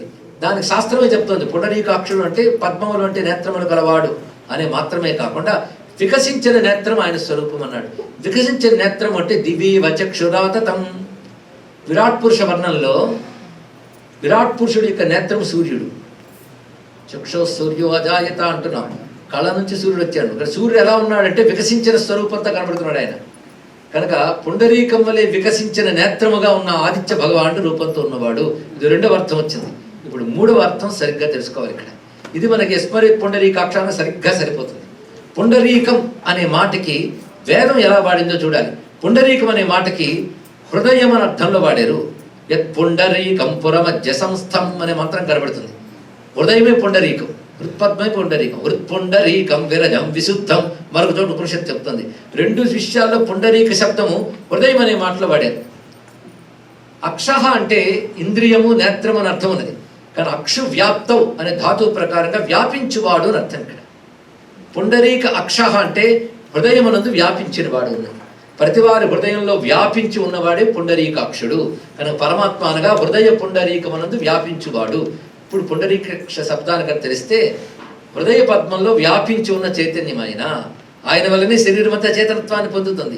కనుక తన హృదయంలో వ్యాపించిన పరమాత్మ పుండరీకాక్షుడు. కనుక తన హృదయంలో ఉన్న పరమాత్మను ఎవడైతే తెలుసుకుంటాడో వాడు బాహ్యాభ్యంతర శుచి, వాడు బాహ్యము అభ్యంతరము కూడా శుచి. ఆ భావంలో వాడారండి. ఇప్పుడు పుండరీకాక్ష శబ్దానికి ఎంత విస్తారమైన అర్థం వచ్చిందో చూడండి. పద్మములు వంటి నేత్రములు కలవాడు దగ్గర నుంచి క్రమంగా సూర్య రూపముగా ఉన్నవాడు అని గ్రహించి అటుపై హృదయం అనే పద్మంలో వ్యాపించినటువంటి వాడు అని అర్థంలో మనం ముగిస్తున్నాం. కానీ పుండరీకాక్ష శబ్దానికి ఇంత అర్థం ఉన్నది. వృషకర్మ వృషాకృతి. తర్వాత నామములు వృషకర్మ. వృషం అనే మాట కిందాక వర్షించినదని చెప్పుకున్నాం. అంటే ఏది కావాలంటే అది ఇస్తుంది, ఏది కావాలంటే అది ఇచ్చేది ఏది? యజ్ఞం చెప్పుకున్నాం. అంతేకాదు నీకు ఏదొచ్చినా నీ కర్మ వల్లే వచ్చింది, అవునా లేదా? ఇవాళ కర్మ చేస్తే రిజల్ట్ వర్షిస్తుంది ఇక్కడ. అయితే ఏది కావాలంటే అది ఇచ్చేది ధర్మం. ధర్మము మనం కోరుకున్నది ఇస్తుంది. అంటే ధర్మాన్ని ఆచరిస్తే కోరుకున్నది లభిస్తుంది. ధర్మాచరణ వల్లనే మనం ఇప్పుడు సంపదలను వర్షింపబడ్డాయి. ఇవాళ మనం ఇన్ని సంపదలు అనుభవిస్తున్నామంటే ఒకప్పుడు చేసిన ధర్మం వల్లనే. కనుక నీకు వచ్చిన ప్రతి సంపద ఏం గుర్తు చేస్తుందో తెలుసా? ఒకప్పుడు నీ ధర్మం వల్ల వచ్చాను కనుక మళ్ళీ నేను రావాలంటే ధర్మం చేయని చెప్తూ ఉంటుంది ప్రతి సంపద. తెలుసుకోండి ఇక్కడ. కనుక ఇవాళ నువ్వు సంపదలు అనుభవిస్తున్నప్పుడు హెచ్చరికగా ఉండాలి. ఇవాళ లభించే మళ్ళీ ఉంటాయా? తర్వాత జన్మలకు ఉంటాయా? ఇదివరకు ధర్మం వల్ల ఇప్పుడు వచ్చింది కనుక మళ్ళీ ధర్మాచరణ చేస్తే మళ్ళీ దక్కుతాయి నువ్వు. నీకు పైగా వీటిని ధర్మానికి వినియోగించు, ధర్మంతో సంపాదించవు, ధర్మం కోసం వినియోగించు, మళ్ళీ నీకు లభిస్తాయి. కనుక ధర్మమునికి వర్షించే స్వభావం కలది అని అర్థం. అదే వృష. వృష అంటే ధర్మ. ఈ మాట వేదమే చెప్తుంది. వృషోహి భగవాన్ ధర్మ. వృషం అనగా ధర్మం అని అర్థం. ధర్మమే కోరిందిస్తుంది కనుక వృష అని పేరు. కానీ వృషకర్మ అంటే ధర్మకర్మ అన్నారు. ఇక్కడ ధర్మకర్మలే భగవంతుడి స్వరూపాలు. భగవంతుడు ఎక్కడో నిరంతరం కనిపిస్తూ ఉంటాడంటే ధర్మంలో కనబడతాడు. భగవంతుడు ఎక్కడెక్కడ కనబడతారో చెప్తున్నాడు. శుద్ధ సాధులందు, సురలందు, శృతులందు, గోవులందు, విప్రకోటియందు, ధర్మ పదవియందు తగిలి నాయందు. భాగవతంలో చెప్తున్నారు ఇక్కడ. సత్పురుషులు, వేదవేత్తలు, దేవతలు, గోవులు, ధర్మము, నేను అన్నాడు విష్ణువు. అంటే నేను అనేది ఆఖరికి చెప్పాడు. చూడండి, విష్ణువు అంటే ప్రతిసారి 4 భుజాలు వేసుకుని మన ముందు కనబడతాడు అనుకోవద్దు. సత్పురుషులు విష్ణు స్వరూపులే, గోవులు విష్ణు స్వరూపాలే, ధర్మం విష్ణు స్వరూపమే. ఎవరు నిరంతరం వేదా శాస్త్రములు అధ్యయనించి తత్ప్రకారం జీవిస్తాడు వాడు విష్ణు స్వరూపుడే. కానీ విష్ణువు ఇన్ని రూపాలతో కనబడతాడు. కానీ వీటిల్లో ఎవరిని హింసించినా నన్ను హింసించినట్లే దాని ఫలితం తప్పకుండా అనుభవిస్తాడు. అందులో త్వరలో హిరణ్యకశిపుడికి 3 తుందులే అని చెప్తాడు. భాగవతంలో 7వ స్కంధంలో వచ్చే మాట ఈ పద్యం. కనుక ధర్మ కర్మలు భగవత్ స్వరూపాలు. కనుక భగవంతుడు కనబడాలంటే ధర్మం ఆచరించు. ధర్మస్య ప్రభురచిత రామో విగ్రహవాన్ ధర్మ. 2 మాటలు మనం చదువుతున్నాం. రాముడు అంటే ధర్మం ఆకారం ధరిస్తే రాముడు. కానీ రాముడి దగ్గర కావాలంటే ధర్మం ఆచరించు, రాముడు వచ్చినట్లే. కృష్ణుడు కావాలంటే ధర్మం ఆచరించు. యతో ధర్మస్తత కృష్ణ యత కృష్ణస్తతో జయ. ఇది మహాభారత సారవాక్యం. మన బ్రతుకులు గమనించుకోవాల్సింది. ఎక్కడ ధర్మం ఉంటుందో అక్కడ విజయం ఉంటుందని ప్రతివారు అంటారు. కానీ తప్పు మాట అది. యతో ధర్మస్తతో జయ అనకూడదు. యతో ధర్మస్తత కృష్ణ యత కృష్ణస్తతో జయ. ఎక్కడ ధర్మం ఉంటుందో అక్కడ కృష్ణుడు ఉంటాడు. కృష్ణుడు ఎక్కడ ఉంటాడు, విజయం అక్కడ ఉంటాడు. అది ధర్మం ఫలితం ఇవ్వదు. నీ ధర్మాన్ని చూసి విష్ణువు ఫలితం ఇస్తాడు. ధర్మం మంచి చేసింది అనద్దు. ధర్మం వల్ల విష్ణువు సంతోషించి నీకు మంచి చేస్తున్నాడు. అది రహస్యం అండి. మొత్తం భారతం అంతా ఒక్క లైన్లో ఉంది అంటాడు సంజయుడు. ఆయన చెప్పిన వాక్యం ఇది. ఇదే వాక్యం భీష్ముడు చెప్తాడు, విదురుడు చెప్తాడు. కానీ వినిపించుకోలే గుడ్డిరాజు. అంటే ఎవరు? అంటే వినిపించుకోని వాళ్ళందరూ అటువంటి వారే అర్థం. కనుక ధర్మం చేస్తే దైవం ఉంటాడు, దైవం ఉంటే జయం ఉంటుంది అని చెప్పారు. వాడే వినిపించుకున్నప్పుడు వాడు కొడుకు వినిపించుకుంటాడా? వాడు వినిపించుకోలే. సత్యం మాత్రం చెప్పబడుతున్నది, మనమైనా వినిపించుకుందాం. అందుకే మొత్తం భారతం అంతా అంతే. యతో ధర్మ తత కృష్ణ యత కృష్ణస్తతో జయ. కానీ ధర్మమంతా ధర్మరాజాది రూపాలతో ఉంటే కృష్ణుడు అక్కడున్నాడు, విజయం వాడికి లభించింది అక్కడ. కనుక ఆయన ధర్మ రూపంలోనే కనబడుతున్నాడు. అది వృషకర్మ, వృషాకృతి. వృషకర్మ అంటే ధర్మకర్మ స్వరూపుడు. వృషాకృతి ధర్మం యొక్క ఎంబాడిమెంట్ భగవంతుడు. వృషమైన ఆకృతి. అందుకే ధర్మ స్వరూపుడు కనుకనే ధర్మం దెబ్బతిగిస్తే ఆయన ఉద్ధరించడానికి వస్తున్నాడు. ధర్మ సంస్థాపనార్థాయ సంభవామి యుగ యుగే. అలా అవతరించినప్పుడు ధర్మమే ఆయన కనుక ఆయన స్వరూపం మొత్తం ధర్మమే. అంటే ఎంబాడిమెంట్ ఆఫ్ ధర్మ. ఆయన అణువణువు ధర్మమే. ఆయన చేసే ధర్మం, ఆయన చూసే ధర్మం, ఆయన చెప్పే ధర్మం, ఆయన నడిచే ధర్మం, ఆయనే ధర్మం. అది రాముడు అంటే ఎవరంటే మారీచుడు చెప్పాడు రామో విగ్రహవాన్ ధర్మ అని. ఒక రాక్షసుడికి అర్థమైపోయాడు ఆయన. కానీ వాడు బాస్కి అర్థం కాలేదు. వాడికి 4 దెబ్బలు తినడు కనుక అర్థమైంది. వీడికి తినలేదు కనుక వాడికి అర్థం కాలేదు. ఇక్కడ కనుక రామో విగ్రహాన్ ధర్మ. అదే వృషాకృతి. రుద్ర. ఇప్పుడు రుద్ర శబ్దం వచ్చిందండి. రుద్ర శబ్దం మళ్ళీ విష్ణు శాస్త్రం ఎక్కువ మార్లు వస్తుంది. ఎందుకు విష్ణువుని అంటున్నాడు రుద్రుడిని అంటున్నాడు తెలియదు. ఇక్కడ రుద్ర శబ్దం ఎన్ని మార్లు వస్తుందో. పైగా రుద్రుడికున్న నామాలు ఎన్నో విష్ణు శాస్త్రంలో కనబడుతున్నాయి. ఇప్పటికిప్పుడే జ్యేష్ఠాయచ శ్రేష్ఠాయచ చెప్పుకున్నాం. అలాగే మరొక చోట సిపివిష్టాయచ సిపివిష్ట నామం వస్తుంది. సిపివిష్ట విష్ణునామ శివనామ అక్కడ కనబడుతుంది, ఇక్కడ కనబడుతుంది. దీన్ని బట్టి ఇద్దరు ఒకటైన ఎప్పటికప్పుడు తెలియాలి. ఒకే పరమాత్మకు సంబంధించిన నామాలు ఇవన్నీ. సిపివిష్ట వచ్చింది కనుక చెప్తున్నారు. మళ్ళీ ఆ నామం వచ్చినప్పటికి చెప్తాను లేదు. శిపులు అంటే కిరణములు, విష్ట అంటే ప్రవేశించువాడు. కిరణాల్లో ప్రవేశించున్నాడు. సూర్యుడు తన శక్తిని కిరణాల్లోంచి ప్రవేశింపజేశారు కదా. ప్రతి కిరణంలో సూర్యుడు ఉన్నాడు. 1000 కిరణాల్లో ఒకే సూర్యుడు వ్యాపించున్నాడు. అలా కిరణముల యందు ప్రవేశించున్నాడు కనుక శిపి విష్ట. ఇప్పుడు శిపులు అంటే జీవులు అని అర్థం. ఆ జీవులందరిలో విష్ట ప్రవేశించున్నాడు కనుక శిపి విష్ట. 2 రకాల అర్థం. ప్రతి జీవుల్లో అంతర్యామిగా ఉన్నాడు కనుక శిపి విష్ణున్నాడు. సూర్యపరంగా, ఇటు విష్ణుపరంగా. అదేవిధంగా రుద్ర. రుద్ర శబ్దం ఎంత గొప్పదండి. అది రుద్ర నమకం అంటున్నాం. నమస్తే రుద్రమన్యవ, ఓం నమో భగవతే రుద్రాయ. రుద్ర అనే మాట అన్నప్పుడు ఒక ప్రభావం ఉంటుంది. దీనికి శాస్త్రాలు అనేక చోట్ల చెప్తున్నారు. కొన్ని తంత్రశాస్త్రాల్లో ఏదైనా గృహంలో ప్రవేశించి రుద్ర అనే నామాన్ని 12 మార్లు అంటే గృహంలో ఉన్న వాస్తు దోషాలు పోతాయి. ఇది పెద్ద రహస్యమైన అర్థం, విశేషం. అందుకని ఈశాన్యంలో గొయ్యి ఉందా, నైరుతిలో రాయి ఉందా కాదు. ఇంట్లో సత్కర్మలు జరుగుతున్నాయా లేదా, పవిత్రత ఉందా లేదా, అది అసలు వాస్తు తెలుసుకోండి. అది విడిచిపెట్టి గోతులు రాళ్ళు చూసుకుంటున్నారు కానీ ధర్మం పవిత్రత లేదు. ఇంట్లో ధర్మం జరగాలి, యజ్ఞయాగాది క్రతువులు జరగాలి, భగవదారాధన జరగాలి, దేవతారాధన, పితృదేవతారాధన, అతిథి అభ్యాగతులు వీళ్ళని కొలుచుకునేటువంటి ఇల్లే భారతీయ గృహం. లేనివి కొంపలు తెలుసుకోండి. కానీ గృహం అంటే యజ్ఞం జరిగే చోటు పేరు గృహం. దానికి సదనం అనాలి, సీద సాధనం అంటున్నాం ఇక్కడ. అవి జరగాలి ఇక్కడ. ఇది తెలుసుకోవాల్సింది. అది విడిచి ఈ పనికిమాల వాస్తులు మాత్రం పట్టుకున్నాం కానీ నమో వాస్తవ్యాయచ వాస్తుపాయచ ఇది పట్టుకోగలగాలి. వైదిక వాస్తు చాలా ఉంది, దాన్ని అనుసరించి నిర్మాణ విజ్ఞానం ఉంది. స్కాంద పురాణంలో గృహ దేవాలయ నిర్మాణ విజ్ఞానం అనే అధ్యాయాలు ఉన్నాయి, చాప్టర్స్, ఎలా నిర్మాణం చేయాలని. అందుకే అలా నిర్మాణం చేసిన ఆలయాలు యుగాలు జరుగుతున్నా చెక్కు చెదరకు నిలబడ్డాయంటే ఆ శాస్త్రం అంత గొప్పదండి. ఆగమ శాస్త్రములు, వాస్తు శాస్త్రములు, దీన్ని బట్టి నిర్మాణ విజ్ఞానం ఎంత ఉందో మనం అర్థం చేసుకోగలగాలి.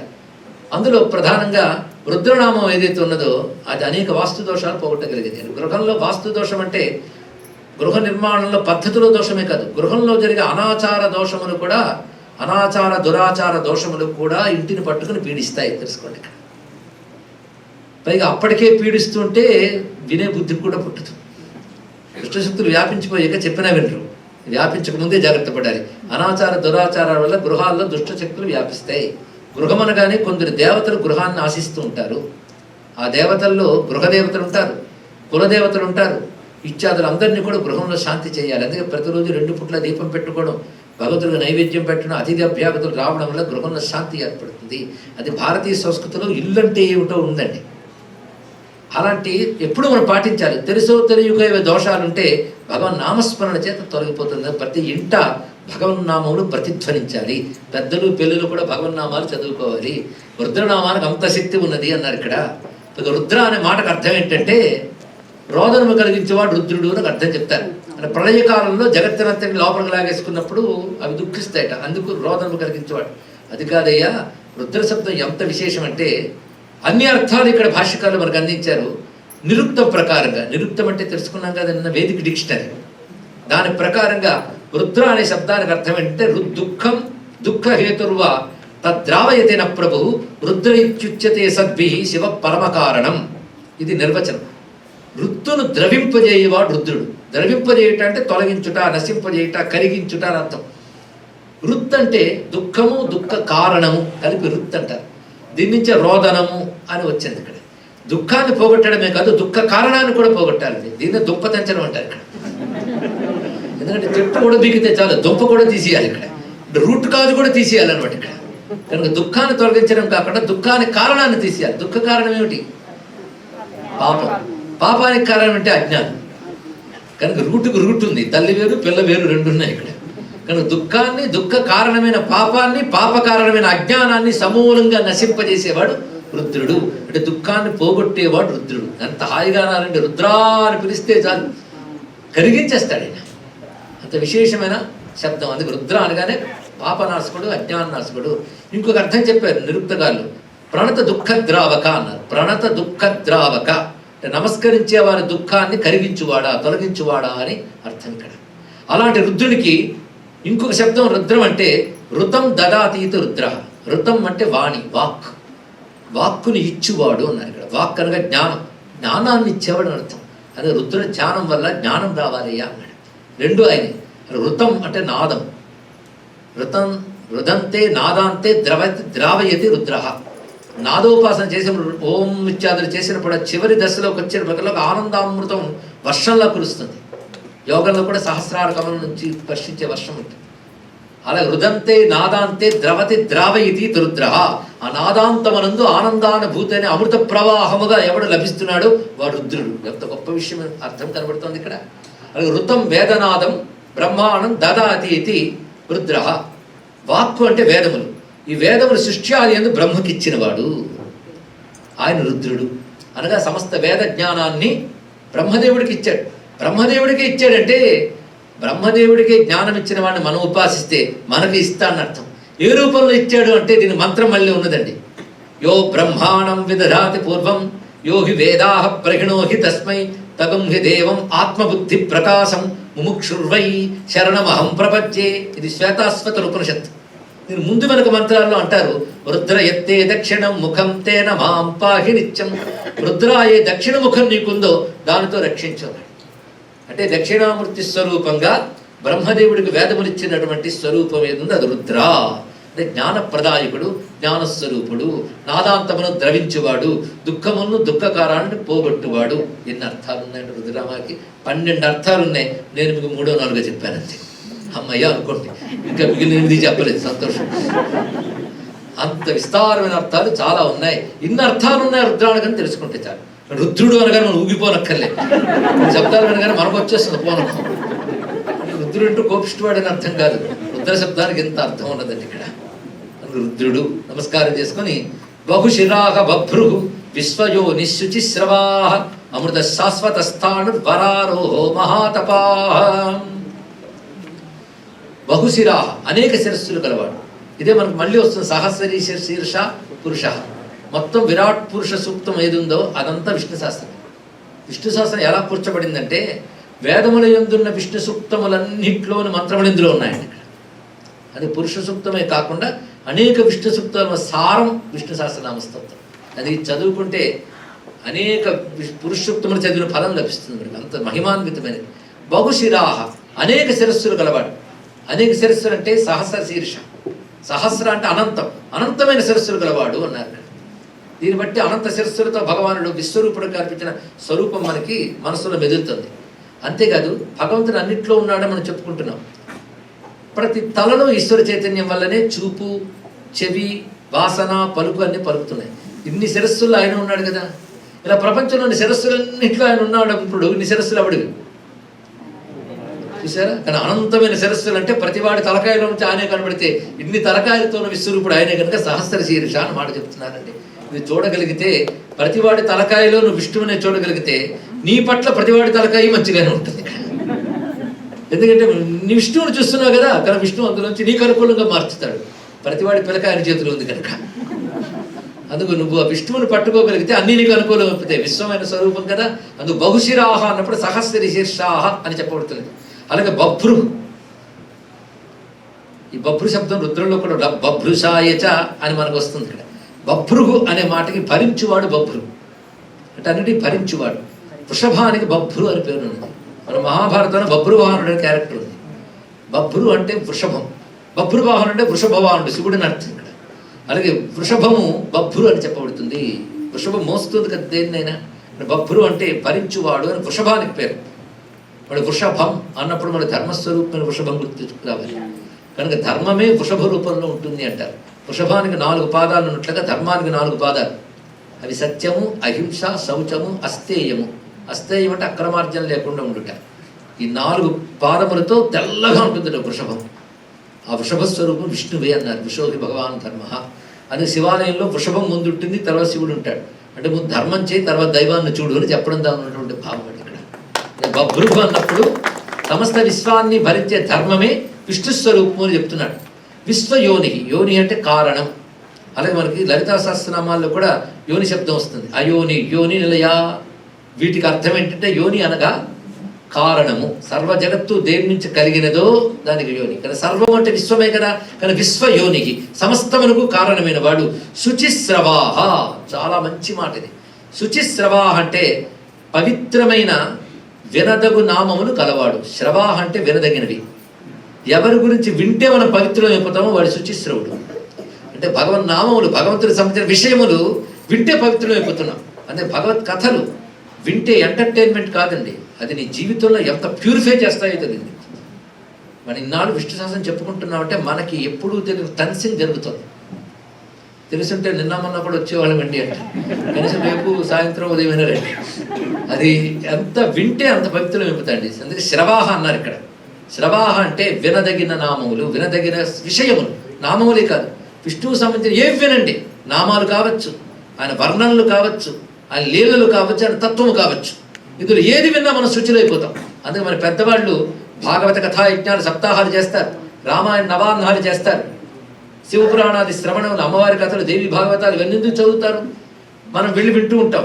ఎప్పుడో భాగవత సప్తాహం అయింది, స్టోరీ తెలిసిపోయింది, మళ్ళీ భాగవత సప్తాహం మళ్ళీ వెళ్తాం. వెళ్ళాలి, పొందాల్సింది పొందే వరకు వినాల్సింది వినాలి, తెలుసుకుంటారు. వింటూ ఉండాలి. ఇక్కడ వినడం వల్ల ఒక పెద్ద ప్రాసెస్ ఉంది. శ్రవణ మాత్రం చేత ఏం జరుగుతుందంటే, ఇది భాగవతంలో సుఖయుగుందుడు చెప్తాడు. ఏమనంటే, ప్రవిశ్య కర్ణరంధ్రాన్ని ధునోతి శమలం యథా అని మాట చెప్పారు. కథారూపంలో ఉంటాడు భగవంతుడు, ఆ విషయంలో భగవంతుడు ఉంటాడు. వింటూ ఉంటే ఆ విషయ రూపంలో ఉన్న భగవంతుడు, కథారూపంలో ఉన్న భగవంతుడు చెవుల ద్వారా మన హృదయంలో ప్రవేశించి హృదయాన్ని శుద్ధి చేసి అక్కడ కూర్చుంటాడు భగవంతుడు. అంటే భగవద్గీతలు వింటూ ఉన్నప్పుడు కథారూపంలో భగవంతుడు నాలోకి వస్తున్నాడని తెలుసుకో ఇక్కడ అన్నారు. అందుకే కృష్ణావతారం చాలిస్తుంటే ఉద్ధవుడు ఏడుస్తాడు. స్వామి నువ్వు వెళ్ళిపోతే ఎలాగయ్యా అన్నాడు. నేను ఉండిపోతున్నానయ్యా అన్నాడు. ఈ రూపంతో వెళ్ళిపోతున్నాను కానీ నా కథారూపంలో ఉండిపోతానని చెప్పాడు కృష్ణ పరమాత్మ. కనుక ఎక్కడ నా కథలు ఉంటే అక్కడ నేను ఉన్నట్టే, ఆ కథ రూపంలో లభిస్తానే అందరికీ. కానీ విష్ణువు వేరు, విష్ణు కథ వేరు కాదు. విష్ణు కథే విష్ణు. అలాగే వినదగిన కథలు, ఆ వినడం వల్ల ఏమవుతున్నా శుచిరం అవుతున్నాం. అది మనల్ని శుచి చెయ్యగలిగే వినదగిన కథలు కలవాడు శుచిశ్రవాహ అని చెప్పబడుతున్నాడు ఇక్కడ. అది శుచిశ్రవా శబ్దానికి అర్థం. అందుకే భగవత్ సంబంధమైన విషయాలు వినాలండి. చెవులంటూ ఉంటే భగవంతుడి గురించే వినాలి. అందుకే విష్ణునాకర్ణించు వీణులు వీణులు మధువైరిత విలిన మనమోనము అన్నాడు పోతన గారు. కాదు ప్రహ్లాదుడు. ప్రహ్లాదుడు నాడని పోతన గారు అన్నాడు. కానీ శుచిశ్రవాహ అమృత శాశ్వత స్థాణు వరారోహ అంటే గొప్ప ఒడి కలవాడు. ఒడి అంటే తొడల ప్రాంతం, అది గొప్ప ఒడిట. అందుకే ఆ ఒళ్ళో కూర్చోవాలంటే అది గొప్పవాళ్ళం కావాలండి. అది గొప్ప ఆవిడే కూర్చుంది అక్కడ. వామాంకస్థిత జానకి పరిలసత్ కోదండ దండంకరే. ఆ ఒళ్ళో కూర్చుంది మహాలక్ష్మి. అదే శ్రేష్టమైనటువంటి ఒడి అంటే స్థానం. ఆ స్థానం ఎలాంటిదంటే అక్కడ చేరినవాడు వెనక్కి రాడు. అది విష్ణువు కానీ ఎత్తుకుని ఒళ్ళో కూర్చోబెట్టుకుంటే వాడు మరి కింద పడ్డండి. వాడు శాశ్వతంగా ఆనంద స్థానంలో ఉంటాడు. ఆ ఒడిక్కిన వారు ఎవరో తెలుసా? మహాలక్ష్మి అంటారు ప్రహ్లాదుడు. అందుకే మిగిలిన దేవతలంతా నరసింహస్వామిని చూసి భయపడుతూ ఉన్నారు. ప్రహ్లాదుని ముందుకు నెట్టారు. నువ్వేనా శాంతింపజేయాలి. ఆయన ముందుకు వచ్చాడు. ఎవరిని శాంతింపజేయాలని చూస్తున్నాడు. శాంతమే తానేను విష్ణువు నేను శాంతింపజేయడం ఏంటి? వాళ్ళందరూ దేవతలందరికీ భయంకరంగా కనబడుతున్నాడు. ప్రహ్లాదుడికి మాత్రం ముడిసిపోతున్నాడు. ఎంత ఆనందంగానో ప్రహ్లాదుడు. ఆహా ఎంత బాగున్నాడు స్వామి అనుకుంటున్నాడు. వీళ్ళు భయపడుతున్నారు. తత్వం తెలిసిన వాడికి భయం ఉండదు. తత్వం తెలిసిన భక్తుడు కనుక ఆయన స్తుతిస్తున్నాడు. దేవతలందరూ వాళ్ళ యాంగిల్లో వాళ్ళు చూస్తూ ఉన్నారు. ఏమని ఇంద్రుడికి ఏమనిపించిందంటే అమ్మాయి రాక్షసుడు పోయాడు, మా లోకాలన్నీ సేఫ్గా ఉన్నాయి అనుకున్నాడు. అలాగే పితృదేవతలు గంధర్వులు వీళ్ళు వచ్చి ఆ రాక్షసుడు పోయాడు కనుక మేము ఇంకా హాయిగా ఉండవచ్చారు. అంటే తాము హాయిగా ఉండడం, హాయిగా ఉంచడానికి కారణం అయ్యాడు కనుక విష్ణువుని స్తుతిస్తున్నారు. అంటే భగవంతుడిని తమ కోరికల యాంగిల్లో చూస్తున్నారే తప్ప భగవంతుడిగా చూడలేదు. నేను ఆ రోజు విష్ణు సహస్రం 4 రోజులు చదివానంటే అప్పటి నుంచి లైఫ్ మారిపోయింది. ఇంకా వదలలేదండి. లైఫ్ మారిపోయి ఉంటే ఇప్పుడు వదిలేసేవాడు. కనుక భగవంతుని మనం మన కోరికని యాంగిల్లో చూస్తున్నాం కానీ భగవంతుడిగా చూడట్లేదు. యాజ్ ఇట్ ఈజ్ ఉన్నది ఉన్నట్లుగా తెలుసుకోవడం, దాన్ని తత్వదృష్టి అంటారు. యథార్థ దృష్టి. నీ ప్రయోజన దృష్టితో భగవంతుని చూడకుండా భగవంతునిగా చూడగలగాలి. యథార్థ స్వరూపం తెలియగలగాలి. అలాంటి వాడు అసలు భక్తుడు పిల్లాడు. ఆశ్చర్యం అండి. జమాజట్టి లాంటి దేవతలు వణికిపోతూ చిన్నపిల్లాడు ముందుకు చూశారంటే వాళ్ళ అసలు స్థితి తెలుస్తుంది. అదే దేవతల కంటే గొప్పవాడు భక్తుడు తెలుసుకోవాలి. ఇక్కడ జ్ఞానభక్తి అంత గొప్ప. అందుకే బ్రహ్మాది దేవతలు అభ్యసింపగలేని హరిభక్తి పుంభావమైనవాని అన్నాడు. అంభోజ గర్భాదులు అభ్యసింపగలేని హరిభక్తి పుంభావమైనవాని. బ్రహ్మాదులకు కూడా చేతకాని భక్తి ఒక ఆకారం ధరించినట్టున్నాడు ప్రహ్లాదుడు అని వర్ణించారు పోతనగా. ఆయన వచ్చి స్వామిని చూసి నమస్కరించాడు. ఆయన స్తోత్రాలు చేయట్లేదు, బాధ్య భజంత్రిలో వచ్చి దండం పెడుతున్నాడో లేదో ఎత్తుకుని ఒళ్ళు పెట్టుకున్నాడు నరసింహస్వామి. అందుకే ఆ ప్రకటన గొప్పవాడయ్యాడు. తిరిగి రాని స్థానాన్ని పొందాడు. అది వరారోహ గొప్ప ఒడి కలవాడు, భక్తుల్ని చేరదీసేటువంటి ఒడి కలవాడు. వరారోహ మహాతపాహ గొప్ప తపస్సు కలవాడు. తపస్సు అంటే ఏమిటి అంటే జ్ఞానం, మరొకటి కాదు. తప ఆలోచని. అదేవిధంగా మహజ్ఞానమయం తపః యస్య సహ యస్య జ్ఞానమయం తపః అని ఉపనిషద్వాక్యం, వేదవాక్యం. జ్ఞానమే తపస్సు. అంటే ఒక వస్తువు తయారు చేసే ముందు మీరు మనస్సులో ప్లాన్ చేసుకుంటారు. ఒక నాలెడ్జ్, ఒక క్రియేషన్ ఉంటుందవునా లేదా? ఒక మేడ కట్టాలి, అది ఎలా కట్టాలని ఆలోచన, ఒక రూపకల్పన, తర్వాత కడతారు. అంటే ఒక భవన నిర్మాణానికి ముందు అది నీ లోపల ఒక జ్ఞాన రూపంలో, ఆలోచన రూపంలో ఉందా లేదా? దాని పేరు తపస్సు అండి. అలాగే సృష్టి చెయ్యకముందు పరమాత్మ చెయ్యాలనేటువంటి స్థితిలో ఉన్నప్పుడు ఆ స్థితి పేరు తపస్సు. ఆ తపస్సు ఎంత గొప్పదంటే ప్రపంచ రూపంలో చూడు తెలుస్తుంది ఇక్కడ. అలాగే ఒక అవతారం చెయ్యాలి అంటే చేసి ఎలా చెయ్యాలని ప్లాన్ చేసుకుంటాడు. తపస్సుకు తగ్గట్టుగా అవతరిస్తాడు. అందుకే ఆ తపస్వరూప ఆయన అదే మహాతపాహ, అటువంటి గొప్ప తపస్సు కలవాడు. సర్వగః సర్వవిద్భాను విశ్వక్సేనో జనార్దన. సర్వగః అంతటా ఉన్నవాడు, సర్వము తెలుసుకునే భానువు. మళ్ళీ సూర్యుడి నామం వచ్చింది. సర్వం తెలుసుకున్న భానుడు. భాను అనే శబ్దానికి అర్థం ఏంటంటే తమేవ భాంతం అనుభాతి సర్వం. ఉపనిషద్వాక్యం. నత్ర సూర్యో భాతి నచంద్ర తారకం నేమా విద్యుతో భాంతి కుతోయమగ్ని. ఆ పరంధామం ఎలాంటిదంటే అక్కడ సూర్యుడు అవసరం లేదు, చంద్రుడు అవసరం లేదు. ఆయన్ని అనుసరించి ఇవన్నీ ప్రకాశిస్తున్నాయి. తమేవ భాంతం అనుభాతి సర్వం. ఆయన అనుసరించి ప్రకాశిస్తున్నాయి. వీటి ప్రకాశం ఆయనకు అక్కర్లేదు. అంటే ఇంద్రియాలు పరమాత్మను తెలుసుకోలేవు, ఆయన అనుసరించి ఇంద్రియాలు పనిచేస్తున్నాయి. అది భాను శబ్దానికి అంత విశేషం. అన్నిటినీ తెలుసుకునేటువంటి స్వయం ప్రకాశ స్వరూపుడు. సర్వవిద్భాను విశ్వక్సేన. ఇది చాలా విశేషమైన అర్థం ఇక్కడ. అంటే విశ్వక్ అంటే సమస్తము, సేనలుగా కలవాడు. సేనలు అంటే రాజు ఎలా చెప్తే అలా నడుచుకుంటాయి. అలా ప్రపంచంలో ఉన్న ప్రతి శక్తి విష్ణువు కంట్రోల్లో ఉంది. విష్ణువు ఎలా చెప్తే అలా నడుచుకుంటాయి. కానీ సమస్తము తన సేనలుగా కలిగిన వాడు విశ్వక్సేనుడు. ఇంకొక అర్థంలో విశ్వక్సేనుడు అంటే వైకుంఠంలో విష్ణువు సేనాధ్యక్షుడు. ఆయన విష్ణువు యొక్క విభూతేగా కానీ విశ్వక్సేనుడు దేవత చెప్పబడ్డాడు అని భావించవచ్చు. ఇంకొక అర్థంలో సమస్తము తన సేనలుగా కలిగిన వాడు విశ్వక్సేనుడు జనార్దనుడు. ఇప్పుడు వచ్చింది జనార్దన నామం అండి. ఇక్కడ జనార్దనుడు అనగానే ప్రతి వారికి ప్రధానంగా తెలియవలసిన విషయం, ఇవి 24 నామాల్లో ఒకటి. జనార్దన అంటే జనాన్ అర్ధయతి, జనులను హింసించువాడు. అంటే ప్రళయకాలంలో హింసిస్తున్నాడు అని అర్థం. అలాగే జనైహి అర్ధ్యతే ఇది జనార్దన, సర్వజనుల చేత అడగబడువాడు. అంటే ఎవరికి ఏది కావాలని ఆయన అడుగుతారు కనుక ఎవరి చేత అడగబడేవాడు కనుక జనార్దనుడు. హింసించేవాడు జనార్దనుడు, రెండు ఆయనే. ఉదాహరణకి కంసాది రాక్షసులు, రావణాది రాక్షసులు ప్రపంచాన్ని పీడించేటప్పుడు దేవతలు, ఋషులు, భూదేవి అందరూ వెళ్ళి అడిగారు ఆయన్ని. అలా అడగబడినప్పుడు ఆయన జనార్దనుడు అయ్యాడు. అవతరించిన తర్వాత దుష్టులందరినీ శిక్షించాడు, అప్పుడు జనార్దనుడైన. జనార్దన నామంలో 2 విశేషములు ఉన్నాయి. కానీ జనార్దన అన్నప్పుడు అడిగినది ఇచ్చేవాడు ఆయనే, తేడా వస్తే తాట తీసేవాడు కూడా ఆయనే. అది జనార్దన శబ్దానికి అర్థం అంత దగ్గర చెప్పబడుతుంది. వేద వేద విదవ్యంగ వేదాంగో వేదవిత్ కవి. లోకాధ్యక్ష సురాధ్యక్ష ధర్మాధ్యక్ష కృతాకృత. ఇక్కడ విశేషమైన భావాలు ఎన్ని కనబడుతున్నాయో చూడండి. ఇక్కడ ఇదంతా వేదస్వరూపమే. ఇక్కడ నుంచి వరుస నామాలు వేదస్వరూపుడుగా విష్ణువుని చూడటం. వేదముగా కనబడతాడు విష్ణువు. విష్ణువు వేరు, వేదం వేరు కాదు. వేదం అంటే విష్ణువు యొక్క శబ్దస్వరూపము. అది వేదనాదం మోగుతూ ఉంటే చోటెందుకు పవిత్రం అవుతుందంటే శబ్దరూపంతో విష్ణువు ఇక్కడ ప్రత్యక్షం అవుతాడని అర్థం. ఇక్కడ అదే వేదం అర్థమైన అర్థం కాకపోయినా వేదనాదంలో విష్ణు శక్తి ఉంది. ఇక్కడ పైగా వేదం అర్థం చేసుకునే శక్తి అందరికీ ఉంటుందా? ఋషి సమాధిలో వినేటువంటి శబ్దము సామాన్య స్థాయిలో మనం గ్రహించగలమా? మనకు ఆ సమాధి స్థితి లభిస్తుందా? కనుక మన అర్థం కానిది ఏదో ఉందనుకోవాలి, కానీ అర్థం లేనిది మాత్రం కాదు వేదం. ఇది వేదం ఆయన, వేదవిత్ ఆయన, వేదము ఆయన, వేదము తెలిసినవాడు ఆయన. ఎంత మహావేద పండితుడైనప్పటికీ కూడా వేదం గురించి పరిపూర్ణంగా ఎవడికి తెలియదు. వేదం గురించి పరిపూర్ణంగా ఆయనకే తెలుసుట. అందుకే వేదో వేదవిత్. ఆ మాట వేదవిత్ అనే మాట చాలా విశేషం. వేదములు తెలిసినవాడు. బాగా వేదం తెలిసిన వాడిని అడగండి, వాడు చెప్తాడు నాకు ఇంకా వేదం తెలియదు. కాస్త తెలుసుకున్నవాడే ఎన్నో తెలిసినట్టు అనుకుంటాడు, కానీ సమస్తం తెలిసిన వాడు నాకేం తెలియదు అంటాడు. అంటే ఇంకా ఎంత అనంతం ఉన్నది అని. దీనికి సంబంధించి మనకి వేదంలో కథ ఉంది. ఒకప్పుడు ఒక మహర్షి తపస్సు చేస్తాడు. భగవంతుడు ప్రత్యక్షమనికి ఏం కావాలంటాడు. అంటే నాకు ఇంకా వేదాన్ని అధ్యయనం చేయాలన్నది నాకు కొంత ఆయువు ఇవ్వయ్యా అంటాడు. ఆయన 300 ఏళ్ళు ఆయుష్యిస్తాడు. 300 ఏళ్ళు వేదమే అధ్యయనం చేస్తాడు. అదే సాయంత్రం వరకు ఏదో తెగ తిరిగి రాత్రి కూర్చుని వేదం చదవడం కాదు.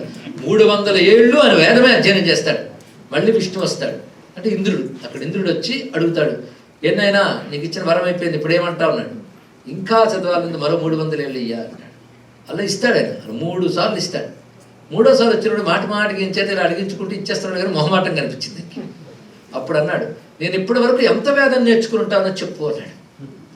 అప్పుడు చూపిస్తాను, 3 పర్వతాలు చూపిస్తాడు. ఆ 3 పర్వతాలు చూపించి ఒక్కొక్క దాని నుంచి ఒక్కొక్క పిడికిలు తీస్తాడు. ఇది నువ్వు నేర్చుకున్నది అన్నాడు. అంటే ఎంత ఉందో చూడండి. అనంతావై వేద.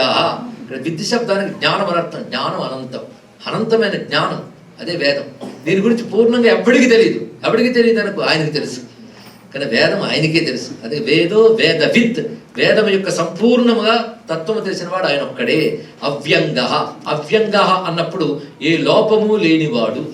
వ్యంగము అంటే వికలాంగం, అవ్యంగ అంటే ఏ అంగలోపం లేనివాడు. అంగము అంటే ఒక జ్ఞానానికి సంబంధించిన భాగం, అంతేగాని ఈ అంగములు కావు. వేదానికి అనేక అంగాలు ఉన్నాయి, షడంగములు అంటారు. అంగము ఉపాంగం, అలాగే వ్యక్తికి అంగములు ఉపాంగాలు ఉంటాయి. చెయ్యి అంగము, వేళ్ళు ఉపాంగం. అలాగే శాస్త్రానికి కూడా అంగములు ఉపాంగాలు ఉంటాయి. వేదం ప్రధానంగా ఒక శాస్త్రం అయితే దానికి అంగములు శిక్ష, వ్యాకరణ, ఛంద, నిరుక్త, జ్యోతిష, కల్పములు షడంగాలు అంటారు. ఉపాంగాలంటే పురాణము, న్యాయము, మీమాంస, ధర్మశాస్త్రం. ఇన్ని ఉన్నాయని కూడా మనకు తెలియదు, అంత నాలెడ్జ్ అండి. వీటి ఉపాంగాలు అంటారు. ఈ ఉపాంగములు అంగములతో కూడినది వేదం. అందుకని వీటిని వేరుగా తీసేస్తే వికలాంగమే. వీటిని కలిపితే సాంగోపాంగం అంటారు. లోకంలో కొన్ని పెద్దలు అంటుంటారు సాంగోపాంగంగా నేర్చుకున్నాడండి అంటే కంప్లీట్ ఎప్పుడవుతాడు? ఈ శాస్త్రాలతో సహా వేదం నేర్చుకుంటే సాంగోపాంగం. అవ్యంగ అన్నప్పుడు ఇక్కడ వేదములతో పాటు సర్వశాస్త్రములు ఆయన యొక్క స్వరూపమే అనే భావన కలుగుతుంది. అంటే శాస్త్రాలను కూడా భగవత్ స్వరూపంగా చూడడం విష్ణు శాస్త్రం నేర్పుతున్న విద్య అండి. ఇది రహస్యం. వేదం విష్ణువే, వేదవేత్త విష్ణువే. అదేవిధంగా వేదవేత్త విష్ణు అంటే వేదములు క్షుణ్ణంగా తెలిసిన వాడైనా, వేదం గురించి తెలిసిన వాడెవడైనా విష్ణు విభూతిగా నమస్కరించాలి. అదే వేదవేత్తలకు నమస్కరించడం అనేటువంటిది వ్యక్తికి కాదు, అతడున్న వేదానికి, అతడున్న జ్ఞానానికి నమస్కరిస్తున్నాం. అదే వేదవిత్ అవ్యంగ, ఏ లోపము లేకుండా సంపూర్ణ శాస్త్ర స్వరూపుడు. వేదాంగ, ఆ వేదంలో ప్రతి అంగం ఆయన స్వరూపం కనుక వేదాంగ. మళ్ళీ వేదవిత్ అన్నారు, 2 సార్లు వచ్చింది వేదవిత్. అంటే ఈ అంగములతో సహా ఉన్న జ్ఞానం తెలిసిన వాడు అని మనకు అర్థం. ఒక అర్థంలో వేదవేత్తల రూపంలో ఉన్నవాడు నాకు అర్థము, వేదం గురించి పూర్ణంగా తెలుసుకున్నవాడు అని 2వ అర్థం. కవి శబ్దం ఎవరితో తెలిసింది కదా ఇప్పుడు. అదే 4 వాక్యాలు గిరికి వాడు పాయింట్ అనగానే మనం ట్రాన్స్లేట్ చేసి కవి అంటాం. కవి అనే శబ్దం భగవంతుడికి వాడబడుతుంది, ఋషికి వాడబడుతుంది, మంత్రానికి వాడబడుతుంది. 3ంటికి కవి శబ్దం. అందుకే విశ్వరూపాన్ని చూసిన వెంటనే అర్జునుడు చేసిన స్తోత్రంలో కవిం పురాణం అనుశాసితారం అంటాడు. పరిశీలించారో లేదు, అది కవి. అందుకే విష్ణు అనగా కవి క్రాంతదర్శి అని అర్థం. క్రాంతదర్శి కవి. క్రాంతదర్శి అంటే అందరూ చూడదగిన వాటిని, చూడగలిగిన వాటిని కాకుండా వాటిని మించిన వాటిని చూడగలిగేవాడు కవి. అది మామూలుగా అందరూ ఒకలా చూస్తే అదే వస్తువుని కవి ఇంకోలా చూస్తారు, కానీ వాడు కవి అన్నాం. కానీ ఈ కవి కాదు, వాడు భావంతో చూస్తాడు. భగవంతుడి దృష్టి ఎలాంటిదంటే క్రాంతదర్శి, అంటే ఇంద్రియాలకు అగోచరమైన దాన్ని కూడా తెలుసుకునేవాడు కవి. అందుకే ఋషికి కవి అని పేరు, మంత్రానికి కవి అని పేరు, భగవంతుడికి కవి అని పేరు. ముగ్గురికి కవి అని శబ్దం ఉన్నది. అది కవి. ఆ వేదమే లోకాధ్యక్ష, సురాధ్యక్ష, ధర్మాధ్యక్ష. అధ్యక్ష అంటే అర్థం ఒకదాన్ని అధివసించి గమనించువాడు అధ్యక్షుడు. అధ్యక్ష అంటే ఇది అర్థం. ఆయన లోకానికి అధ్యక్షుడు అంటే లోకంలో అధిష్ఠించి ఇక్కడే ఉంటూ లోకాన్ని గమనిస్తుంటాడు. వేదం లోకాధ్యక్షం. ఎందుకంటే ధర్మ ప్రకారం లోకం నడిచేటట్టు చేస్తున్నది వేదం. వేదమే ధర్మం కదా, ధర్మస్వరూపం. అందుకే అది లోకాధ్యక్ష. సురాధ్యక్ష, దేవతలు కూడా వేదాన్ని అనుసరించే ప్రవర్తిస్తారు. ఎందుకంటే వేదాన్ని అనుసరించి చేసే యజ్ఞాల వల్లే దేవతల గురికి, కానీ దేవతలకు కూడా అధ్యక్షం అక్కడ. అంతేకాదు ధర్మాధ్యక్ష, ధర్మం అంటే ఏమిటో చెప్తున్నది వేదం. వేదం లేకపోతే ధర్మం ఎలా తెలుస్తుందండి? ధర్మం మీద అధర్మం మీద ఎవరైనా అడిగితే మీరు ఒకటే చెప్పాలి. వేదం ఏది చెయ్యమని చెప్తుందో అది ధర్మము, ఏది చెయ్యకూడదని చెప్తుందో అది అధర్మము. ధర్మాధర్మాలు మనకు తోచినట్టు నిర్ణయించడం కాదు, శాస్త్రం చెప్పినట్టు నిర్ణయించాలి. అది వేదమే ధర్మాధ్యక్ష. ఇవన్నీ వేద సంబంధమైన నామములు. కృతాకృత, చెయ్యబడినవాడు చెయ్యబడనివాడు 2 ఆయనే అన్నాడు ఇక్కడ. అంటే భగవంతుడు చెయ్యబడ్డవాడా చెయ్యబడనివాడా? చెయ్యబడ్డంటే మేడ్. భగవంతుడు ఎవరిని తయారు చేశారా? కానీ ఆయన చేయబడ్డవాడైనా చేయబడనివాడు అయినా 2 అన్నారు. కృత అకృత. ఇది ఎలాంటిదంటే జగత్తు చెయ్యబడినది. చెయ్యబడినది అంటే డన్. ఎవరి చేత? పరమాత్మదే చెయ్యబడింది. కానీ చెయ్యబడిన జగత్తుగా ఎవడున్నాడు? ఆయన చేసేసి ఆయన వేరేగా ఉన్నాడా? ఆయన ప్రపంచ రూపంగా కనబడుతున్నాడు కనుక చెయ్యబడిన జగత్తు ఆయనే. అది కృత.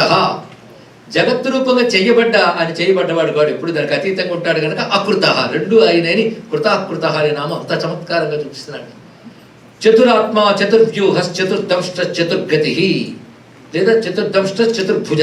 ఇక్కడ ఈ 4 చతురాత్మ. ఈ వేదములు ఎన్ని రూపాలతో ఉన్నాయి? 4 రూపాలతో. అందుకు చతురాత్మ. అది చతుర్వ్యూహ, 4 విధాల ప్రణాళికలతో వేదం కూర్చబడినది. చతుర్దంష్ట్ర, ఇది గొప్ప విశేషం. ఇది కూడా వేదపరంగానే చెప్తున్నాం. మన వేదపరంగా నామాలు. 4 కోరలు కలిగిన వాడు. కోర కొమ్ము కూడా కొనతేలి ఉన్న వాటిని అంటారు. కానీ వేదములు ప్రధానంగా ప్రణవం నుంచి వచ్చాయి. ఈ ప్రణవం గురించి చెప్తూ వేదంలో ఉన్న మంత్రం ఉంది. చత్వారి శృంగాత్రజో యస్య పాదాః మంత్రం కనబడుతుంది. 4 కొమ్ములు కలది అన్నారు.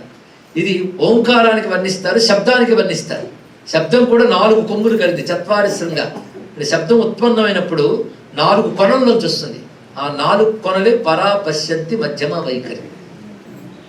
మరి వేదం నువ్వు పలుకుతున్నావంటే పరాపశ్యంతి మధ్యమ వైఖరిలోంచి వచ్చింది కదా.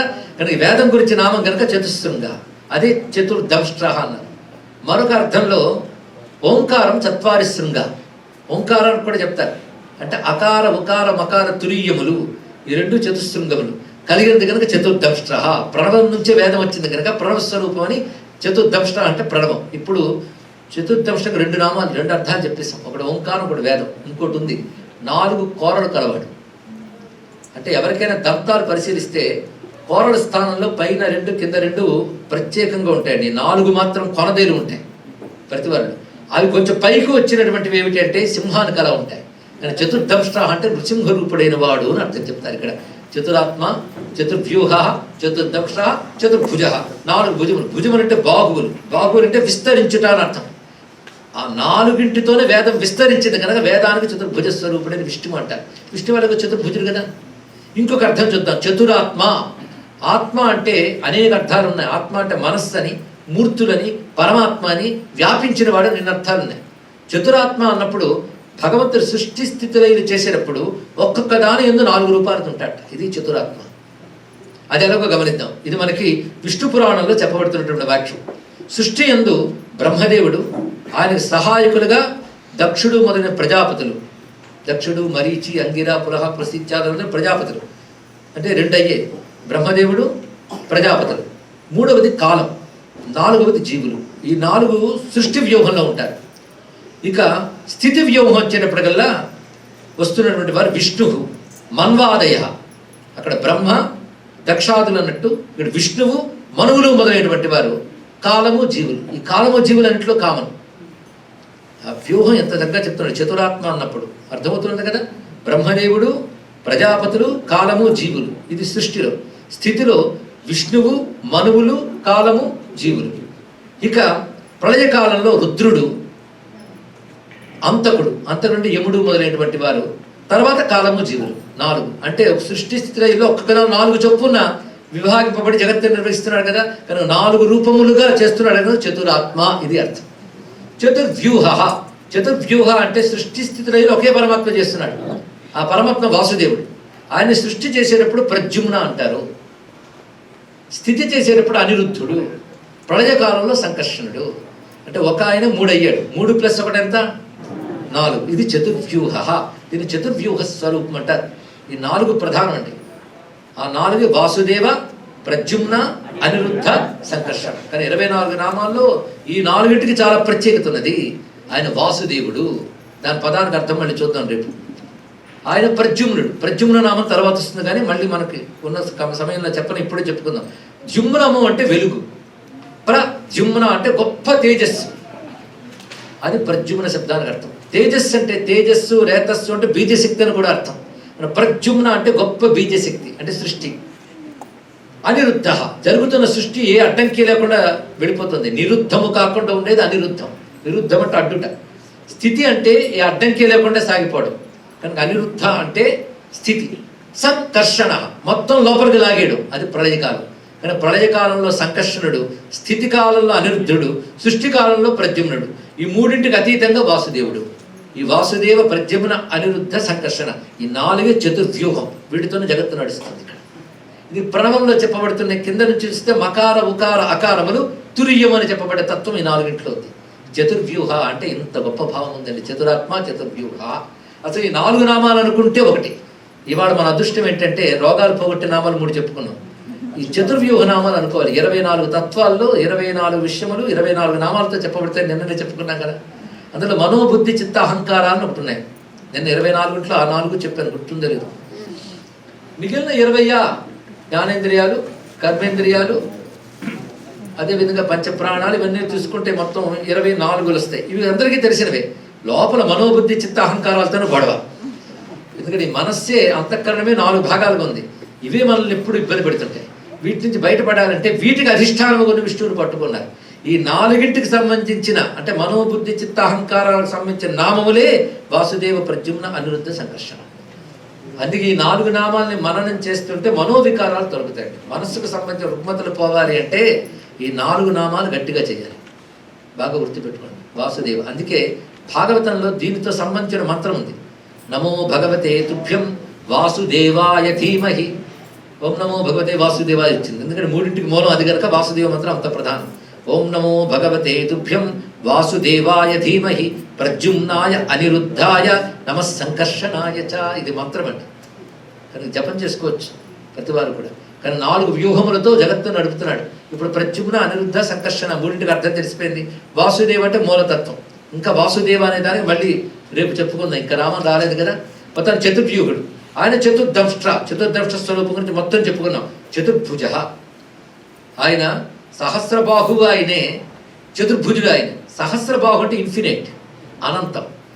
చతుర్భుజుడు అంటే 4 చేతులు ఉన్నవాడు. ఇది అలాంటిది అనేది తెలుసుకోవాలి. సహస్రబాహు అన్నప్పుడు విశ్వరూపుడు, చతుర్బాహు అంటే ఇప్పుడు విష్ణురూపుడు. విష్ణు అన్నప్పుడు ఈ 2 తెలుసుకోవాలి. అంటే ఒకటి ఇన్ఫినిటీ, ఇంకోటి స్క్వేర్. ఇవి మ్యాథమెటికల్గా మీరు చూస్తే ఇందులో అనంతానికి సంకేతం సర్కిల్ అనంతభుజి అని. విశ్వరూపుడు అంటే వృత్తాకారం, అనంతం మొత్తం వ్యాపించి ఉన్నది. అలా అనంతమైన శక్తి ఒకటి ఉన్నది. అది విశ్వవ్యాపకమైనప్పుడు 4 దిక్కుల్లో వ్యాపించింది. అందుకని అనంత శక్తి సహస్ర శీర్ష పురుష అయినది. ఈ విశ్వమంతా వ్యాపించినప్పుడు విశ్వం ఎంత 4 దిక్కుల్లో ఉంది కదా. 4 దిక్కుల్లో వ్యాపించింది. కానీ సర్కిల్ అండ్ స్క్వేర్ ఈ 2 చూస్తే స్క్వేర్ అనేది ఎక్స్పాన్షన్కి సంకేతం, ఇన్ఫినిటీకి సంకేతం సర్కిల్. ఆయన ఇన్ఫినిటీ, అనంతుడని చెప్పడానికి వృత్తాకారం. ఆయన వ్యాపకుడు, వ్యాపకత్వం అనేది చెప్తున్నది చతుర్భుజాలు. కానీ విష్ణువుకి చతుర్భుజం సంకేతం, విశ్వానికి అనంతం సర్కిల్ సంకేతం. అది విరాట్ పురుషుడు. 2 ఆయనే. అది చతుర్భుజ అంటే వ్యాపక ధర్మం కలవాడు అని అర్థం. 4 చేతులు ఉన్నవాడు అంటే 4 దిక్కులా వ్యాపించినవాడు. వ్యాపకత్వ ధర్మాన్ని చతుర్భుజం చెబుతుంది. అది చతుర్భుజ అనే మాట విశేషంగా చెప్పబడుతున్నది. అంతటా వ్యాపించిన వాడు అనడానికి సంకేతమే చతుర్భుజాలు. లేదా శంఖచక్ర గదాపద్మములు ధరించిన 4 చేతులతో ప్రకాశించేవాడు అందమైన రూపాన్ని భావన చేసినా సరిపోతుంది. ఇక్కడ చతుర్భుజ భ్రాజిష్ఠుర్ భోజనం భక్త సహిష్ణుర్ జగదాదిజ. ఇందులో భ్రాజిష్ఠు అంటే ప్రకాశ స్వరూపుడు, భోజనం భక్త 2 ఆయన అన్నాడు. అంటే భోజనం అంటే భుజించేది భోజనం. ఏది స్వీకరిస్తున్నావన్నీ భోజనాలే. అంతేకాదు భుజించేవాడు కూడా ఆయనే. అంటే ఒక అన్నాన్ని నువ్వు తింటున్నావు అంటే దాన్ని తినగలిగే శక్తి ఎవరు? అహం వైశ్వానరో భుక్త్వా అని చెప్తున్నావు. కేవలం పడేసుకోవడం మనకు తెలుసు, అరిగించడం ఆయనకు తెలుసు. ఇక్కడ అది ఆయనే పని కనుక భ్రాజిష్ఠు. తర్వాత భోజనం భక్త 2 ఆయనే తెలియాలి. ఇది అన్నం అన్నాదయ్యే వచ్చారి తర్వాత రామాల్లో కూడా మనకు కనబడుతుంది. తినబడే పదార్థంలోనే ఆయన ఉన్నాడు, తినేవాడి లోపలటువంటి స్వీకరించే శక్తిగా కూడా ఆయన ఉన్నాడు. అందుకే భ్రాజిష్ణు భోజనం భక్త సహిష్ణు జగదాదిజ. సహిష్ణు అంటే అన్ని సహించువాడని అర్థం. సహించుట అంటే అర్థం ఏంటి అంటే ఏదైనా భరిస్తాడండి అని కాదు. ఇక్కడ అన్నిటి సహించువాడంటే అన్నిటికీ ఆధారమై ఉన్నటువంటి వాడు. ఏ దుష్టుడు ఎదుర్కొన్నా అలా తట్టుకోగలడు ఆయన. ఇక్కడ సహించుట అంటే అది అర్థం. ఎవడు ఎదుర్కొన్నా ఇక బేర్ తట్టుకుంటాడు, తిరిగి కొట్టగలడు. అందుకే సహిష్ణు అనే శబ్దానికి అర్థం రాస్తూ అనేక రకాలుగా దైత్యులు విజృంభించినా వాళ్ళని అరికట్టగలిగాడు, వాడిని తట్టుకొని నిలబడగలిగాడు. అది సహిష్ణువు. జగత్ ఆదిజ, జగత్తుకు ఆది ఉన్నవాడు, కలిగినటువంటి వాడు. అనఘో విజయో జేత విశ్వయోని పునర్వసుకు. అనఘుడు అంటే దోషరహితుడు అర్థం. ఏ దోషము లేనివాడు భగవంతుడు. అందుకే ఆ అనఘనామాన్ని స్మరిస్తే మనం దోషరహితుడు అవుతాం. అనఘ అనే నామంతో ఉన్న విష్ణు అవతారం ఏంటంటే దత్తాత్రేయ. దత్తాత్రేయుడి పేరు అనఘుడు, అప్పుడు అమ్మవారి పేరు అనఘ.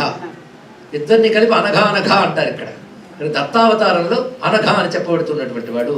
విజయ జేత, విజయము ఆయనే, జయం పొందినవాడు ఆయనే. ఇది విజయం ఎవరి దగ్గర ఉంటుందో వాడినే జేత అంటారు కదా. కానీ విజయం ఆయన స్వరూపం. అది విష్ణు సహస్రనామాల యొక్క ఫలితంగా మన విజయాదులు కూడా లభిస్తున్నాయి. విజయం ఆయన స్వరూపం కనుక విశ్వయోనికి మళ్ళీ వచ్చిన మాట వస్తుంది. సమస్తం కారణమైన వాడు. పునర్వసు, ఇది చాలా విశేషమైనటువంటి నామం అండి. అందుకే ప్రధాన నామాలు ఒకటి పునర్వసు నక్షత్రం. నక్షత్ర రూపనామాలు ఇందులో చాలా కనబడతాయి మనకి. నక్షత్రనే నక్షత్రి. అక్కడ విశ్వాంతరాళాలు ఉన్న జ్యోతిర్గణాలు కూడా విష్ణు స్వరూపంగా మనకు కనబడుతుంది. అది శిశుమార చక్రము అని విష్ణు పురాణంలో వర్ణించారు. శిశుమార చక్రము అంటే మొత్తం అంతరిక్షంలో ఉన్న నక్షత్ర మండలాలన్నీ కలిపి చూడగలిగితే ఒక మొసలి ఆకారంలో ఉంటాయి. కొద్ది దశాబ్దాల క్రితం యూరోప్కి సంబంధించినటువంటి ఒక శాటిలైట్ ఫోటో ప్రకారంగా యూనివర్సిటీ ఫోటో తీసింది, అది శాటిలైట్. దాని ప్రకారంగా వచ్చిన ఫోటో చూస్తే ఒక బ్రహ్మాండమైన లింగాకారం కనబడింది. మొత్తం విశ్వమంతా లింగాకారంలో కనిపించింది. అప్పుడు అర్థమవుతుంది ఆపాతాళ నభస్థానంత భువన బ్రహ్మాండమా విస్ఫురత్ అని మహర్షి ఎక్కడ కూర్చుని చూశాడో, ఏ శాటిలైట్లో వెళ్ళి చూశాడో మనకు అర్థం కాదు. అనంత విశ్వ లింగాకారంగా యుగాల క్రితమే దర్శించారు. ఒక సర్కిల్ ఫామ్లో కనబడింది. దాని మధ్యలో వెన్నుముకలాగా వెలుగులు కనబడుతుంది. మొత్తం నక్షత్రమండలం యొక్క స్వరూపం అంతా వరుసగా పేర్చబడి ఒక వెన్నుపూస ఆకారంలో కనబడుతుంది. ఆకారం ఎలా ఉందంటే కింద తోక పైకి ముఖం ఉన్న ముసలి ఆకారంలో ఉందిటండి. అది సరిగ్గా మనకి సమస్త విశ్వము ఒక ఆరాలాగా లింగాకారంలో కనబడితే మొత్తం నక్షత్ర మండలములన్నీ కలిపి చూస్తే మొసలి ఆకారం అనే దానికి శిశుమార రూపంతో ఉన్న విష్ణువు అని విష్ణు పురాణంలో వర్ణన ఉంది. శిశుమార చక్రం అంటే ఈ జ్యోతిర్గణాలన్నింటిలో వ్యాపించిపోయిన శక్తిగా ఉన్న విష్ణువు శిశుమార చక్రంలో ఉన్నాడన్న. అందులోనే నక్షత్రాలు గ్రహాలన్నీ ఆవరుసలోవే. అంటే ఈ దృష్టి మన ఋషులు శిశుమార చక్రంతో ఎందుకు పోల్చారండి? శిశుమారం అంటే ఒకనొక మొసలి ఆకారంతో ఉన్న జంతువు. ఆ జ్యోతిర్మండల స్వరూపం ఆ రూపంలో ఉంటుందని విష్ణు పురాణం చెప్తుంది. అది ఇప్పుడు వీళ్ళు పటం వల్ల మనకి తెలుస్తున్నది. ఫోటో ఇప్పుడు తీసారు కానీ విశ్వం ఎప్పటి నుంచో ఉంది ఇక్కడ. దాన్ని ఎలా చూసారు ఋషులు మనకు అర్థం కాదు. అది ఋషులు దర్శన శక్తి ఆశ్చర్యం. అదే మనం చెట్టు కింద కూర్చొని ఇమాజిన్ చేసినట్టు చేయలేమండి. వాళ్ళ అతీతుని దర్శన శక్తి ఆశ్చర్యం కలుగుతుంది. ఆ శిశుమార చక్ర రూపంలో ఉన్నవాడు కనుక నక్షత్రనేవి నక్షత్రి క్షమక్షామ సమీఘన ఈ నామాలు వాటిని తెలియజేస్తాయి. అలాంటి నామాల్లో పునర్వసు నామం గొప్ప విశేషం. ఎందుకంటే పునర్వసు నక్షత్రాలు ఎన్నో ఉన్నప్పటికీ పునర్వసు అనేది గొప్పది. ఇది నక్షత్ర విజ్ఞానం గురించి చిన్న మాట చెప్పాలి. జ్యేష్ఠ నక్షత్రం ఉంది. అది ఉన్న నక్షత్రాల్లో గొప్పది, పెద్దది కనుక దాని జ్యేష్ఠ అని. దానికి ఇప్పుడు నాసా పరిశోధనలో మనకు అంతరిక్ష విజ్ఞానంలో అతిపెద్ద నక్షత్రం ఏదయ్యా అంటే ఇప్పుడు జ్యేష్ఠను మన వాళ్ళు ఏం చెప్పారు, దాన్నే అతిపెద్ద నక్షత్రం అంటున్నారంటే పేరు ఎలా సరిపోయింది వచ్చారండి. కొంచెం పరిశీలించాలి. జ్యోతిర్విజ్ఞానం చాలా ఉన్నది. జ్యోతిర్విజ్ఞానంలో కనబడుతున్నదంతా విష్ణు శక్తితో విలసితమైంది కనుక అవన్నీ విష్ణు స్వరూపంగా చూపిస్తారు. అందులో పునర్వసు అనేది గొప్ప నక్షత్రం. ఇది అదితి దేవతాక నక్షత్రం. అంటే దేవతాశక్తులకు మూలం ఈ నక్షత్రం అన్నారు. అది పునర్వసు నక్షత్రానికి అధిదేవత ఎవరంటే అదితి దేవత. అదితి అంటే దేవశక్తులకు తల్లి, దేవతల తల్లి అంటే సమస్త దేవశక్తులకు మూలం. అందుకే అదితి దేవతాక నక్షత్రంలోనే విష్ణు ఉద్భవించాడు రాముడిగా పునర్వసు నక్షత్రంలో. అక్కడే చెప్పబడుతుంది ఆయన ఆదిత్య స్వరూపుడు. ఆదిత్యులు అంటే దేవతలని అర్థం. అంటే అదితీదేవి సంతానం కనుక ఆదిత్యులు. ఈ దేవతలందరి క్షేమం కోసం సర్వదేవతా స్వరూపుడు వచ్చాడు కనుక అదితి దేవతనాక నక్షత్రంలోనే వచ్చాడు. పునర్వసువు అంటే వసువు అంటే సంపద. ఎంత కావాలంటే అంత సంపద మాటి మాటికి ఇచ్చేవాడు పునర్వసు. జగత్తులో పునర్వసు స్వరూపంగా ఒకసారి పరిశీలించే మన తాతల ముత్తాతలు ఈ భూమి నుంచి ఎన్ని సంపదలు అనుభవించారండి. ఇప్పుడు మనము అనుభవిస్తున్నాం, తర్వాత తరాలు అనుభవిస్తున్నారు. ఎంత కాదన్నా మళ్ళీ మళ్ళీ ఇస్తూనే ఉన్నాడు భగవంతుడు. ఇక్కడ ఇన్ని రూపములుగా సంపదల్ని మళ్ళీ మళ్ళీ ఇచ్చేవాడు పునర్వసు. ఒకవైపు నక్షత్రపరమైన అర్థం చెప్పుకున్నాం. అదితి దేవతాక నక్షత్రం పునర్వసు కనుక దాని ప్రత్యేకత చెప్పుకోవడం జరిగింది. మరొక ప్రత్యేకత పునర్వసు అంటే పరమాత్మయే. ఆయన మాటి మాటికి సంపదను ఇస్తూనే ఉన్నాడు. ఇదే భూమి మీద పడి తింటున్నాం తరాల నుంచి యుగాల నుంచి, ఇంకా ఇస్తున్నది ఈ తల్లి. ఆకాశం నుంచి సంపదలు మాటి మాటికి లభిస్తున్నాయి. తోడే కొద్దీ ఊరే నీరులా పుచ్చుకుంటున్న కొద్దీ సంపదలుగా ఇస్తూ ఉన్నవాడు పరమాత్మే. అంటే పునర్వసు నామాన్ని తలంచుకుంటే మనకి ఏ సంపదలకి లోటు లేదండి. పునర్వసు నామం అంత గొప్పది. అందుకే పునర్వసుకు చెప్తే అదితి దేవతాక నక్షత్రం ఉంది కదా, ఆ అదితి దేవత నక్షత్రంలోనే అదితి దేవి పుత్రుడిగా ఒక ఆయన వచ్చాడు. ఎక్కడ ప్రారంభించామో అక్కడ ముగిస్తున్నాం. ఎవడైనా వామనుడు అదితి దేవతకు పుత్రుడిగా వచ్చాడు. ఆయన అవతారం చాలా గొప్ప అవతారం. అందుకు భాగవతంలో కృష్ణ కథ, రామకథ, నృసింహస్వామి కథలాగే వామన చరిత్ర అంత ముఖ్యం. అందుకే వామనుడు నామాలు పునర్వసు నామం నుంచి మొదలుపెట్టి ఉపేంద్రో వామన ప్రాంశు అమోఘ శుచిరుర్జిత అతీంద్ర సంగ్రహ సర్గో ధృతాత్మ నియమో యమ అని వామనావతార సంబంధ నామాలు ఒక చోట కూర్చారు. పునర్వసును అక్కడ ఆపి ఆ బోర్డర్ తర్వాత మొదలు పెట్టాలని ఔచిత్యం. ఇక్కడ వామనుడు ఎవరికి కొడుకు? అదితి దేవత నక్షత్రం పేరు అక్కడ చెప్పి తర్వాత మొదలుపెట్టాడు. అయితే అప్పటికి ఇంద్రుడు మొదలైన వారు అదితి దేవత పుత్రుడు. దేవతలకు కష్టం వచ్చిందని అదితిదేవి తపస్సు చేసింది కశ్యప ప్రజాపతి మంత్రంతో. అప్పుడు పుట్టాడు విష్ణు వామనుడై. ఆ పుట్టినప్పుడు అప్పటికి ఇంద్రుడు ఉన్నప్పుడు ఈయనేమవుతాడు? ఇంద్రుడు తమ్ముడు అవుతాడు కదా, ఉపేంద్రుడు. ఉపేంద్రుడు అంటే వైస్ ప్రెసిడెంట్ లాగా కాదండి, వైశ్యేంద్ర కాదు. ఆయన ఎప్పుడు ఉపేంద్రుడే. అంటే అర్థం ఇంద్రుడికి ముల్లోకాలు జాగ్రత్తగా చూసుకునే పనిని శక్తిని ఆయన ఇచ్చాడు. ఇచ్చినప్పుడు ఆయన సహాయకుడికి ఎప్పుడు దగ్గర ఉంటాడు. ఆయన ఉప సమీపే వర్తతే ఇది ఉపేంద్ర, ఇంద్రుడికి సమీపంగా ఉంటాడు కనుక ఉపేంద్రుడయ్యా అన్నాడు. అంటే ఇంద్రుడికి లోకం పని అప్పచెప్పడమే కాకుండా పని జరిగేటట్టు చూస్తుంటాడు. అది ఏదైనా తేడా వస్తే నారాయణ అంటాడు మన ఇంద్రుడు, ఆయన వచ్చి రక్షిస్తూ ఉంటాడు. అది ఉప సమీపే వర్తతే ఇది ఉపేంద్ర, అంటే ఇంద్రుడి కంటే చిన్నవాడని కాదు, ఇంద్రుడికి సహాయంగా ఉండేవాడు. ఇంకొక అర్థం ఉపరి ఇంద్ర ఉపేంద్ర, ఇంద్రుడికి కూడా పైవాడేనయ్యా అన్నాడు. అందుకే సమీపే ఇంద్ర ఉపరి ఇంద్ర, ఇంద్రుడికి పైవాడైనా. కానీ ఇంద్రుడికి తమ్ముడిగా వచ్చాడు, ఇంద్రుడు చిన్నవాడు అనుకోకండి, ఇంద్రుడికి పైవాడే ఉపేంద్ర. ఎలా వచ్చాడు? వామనుడే వచ్చాడు.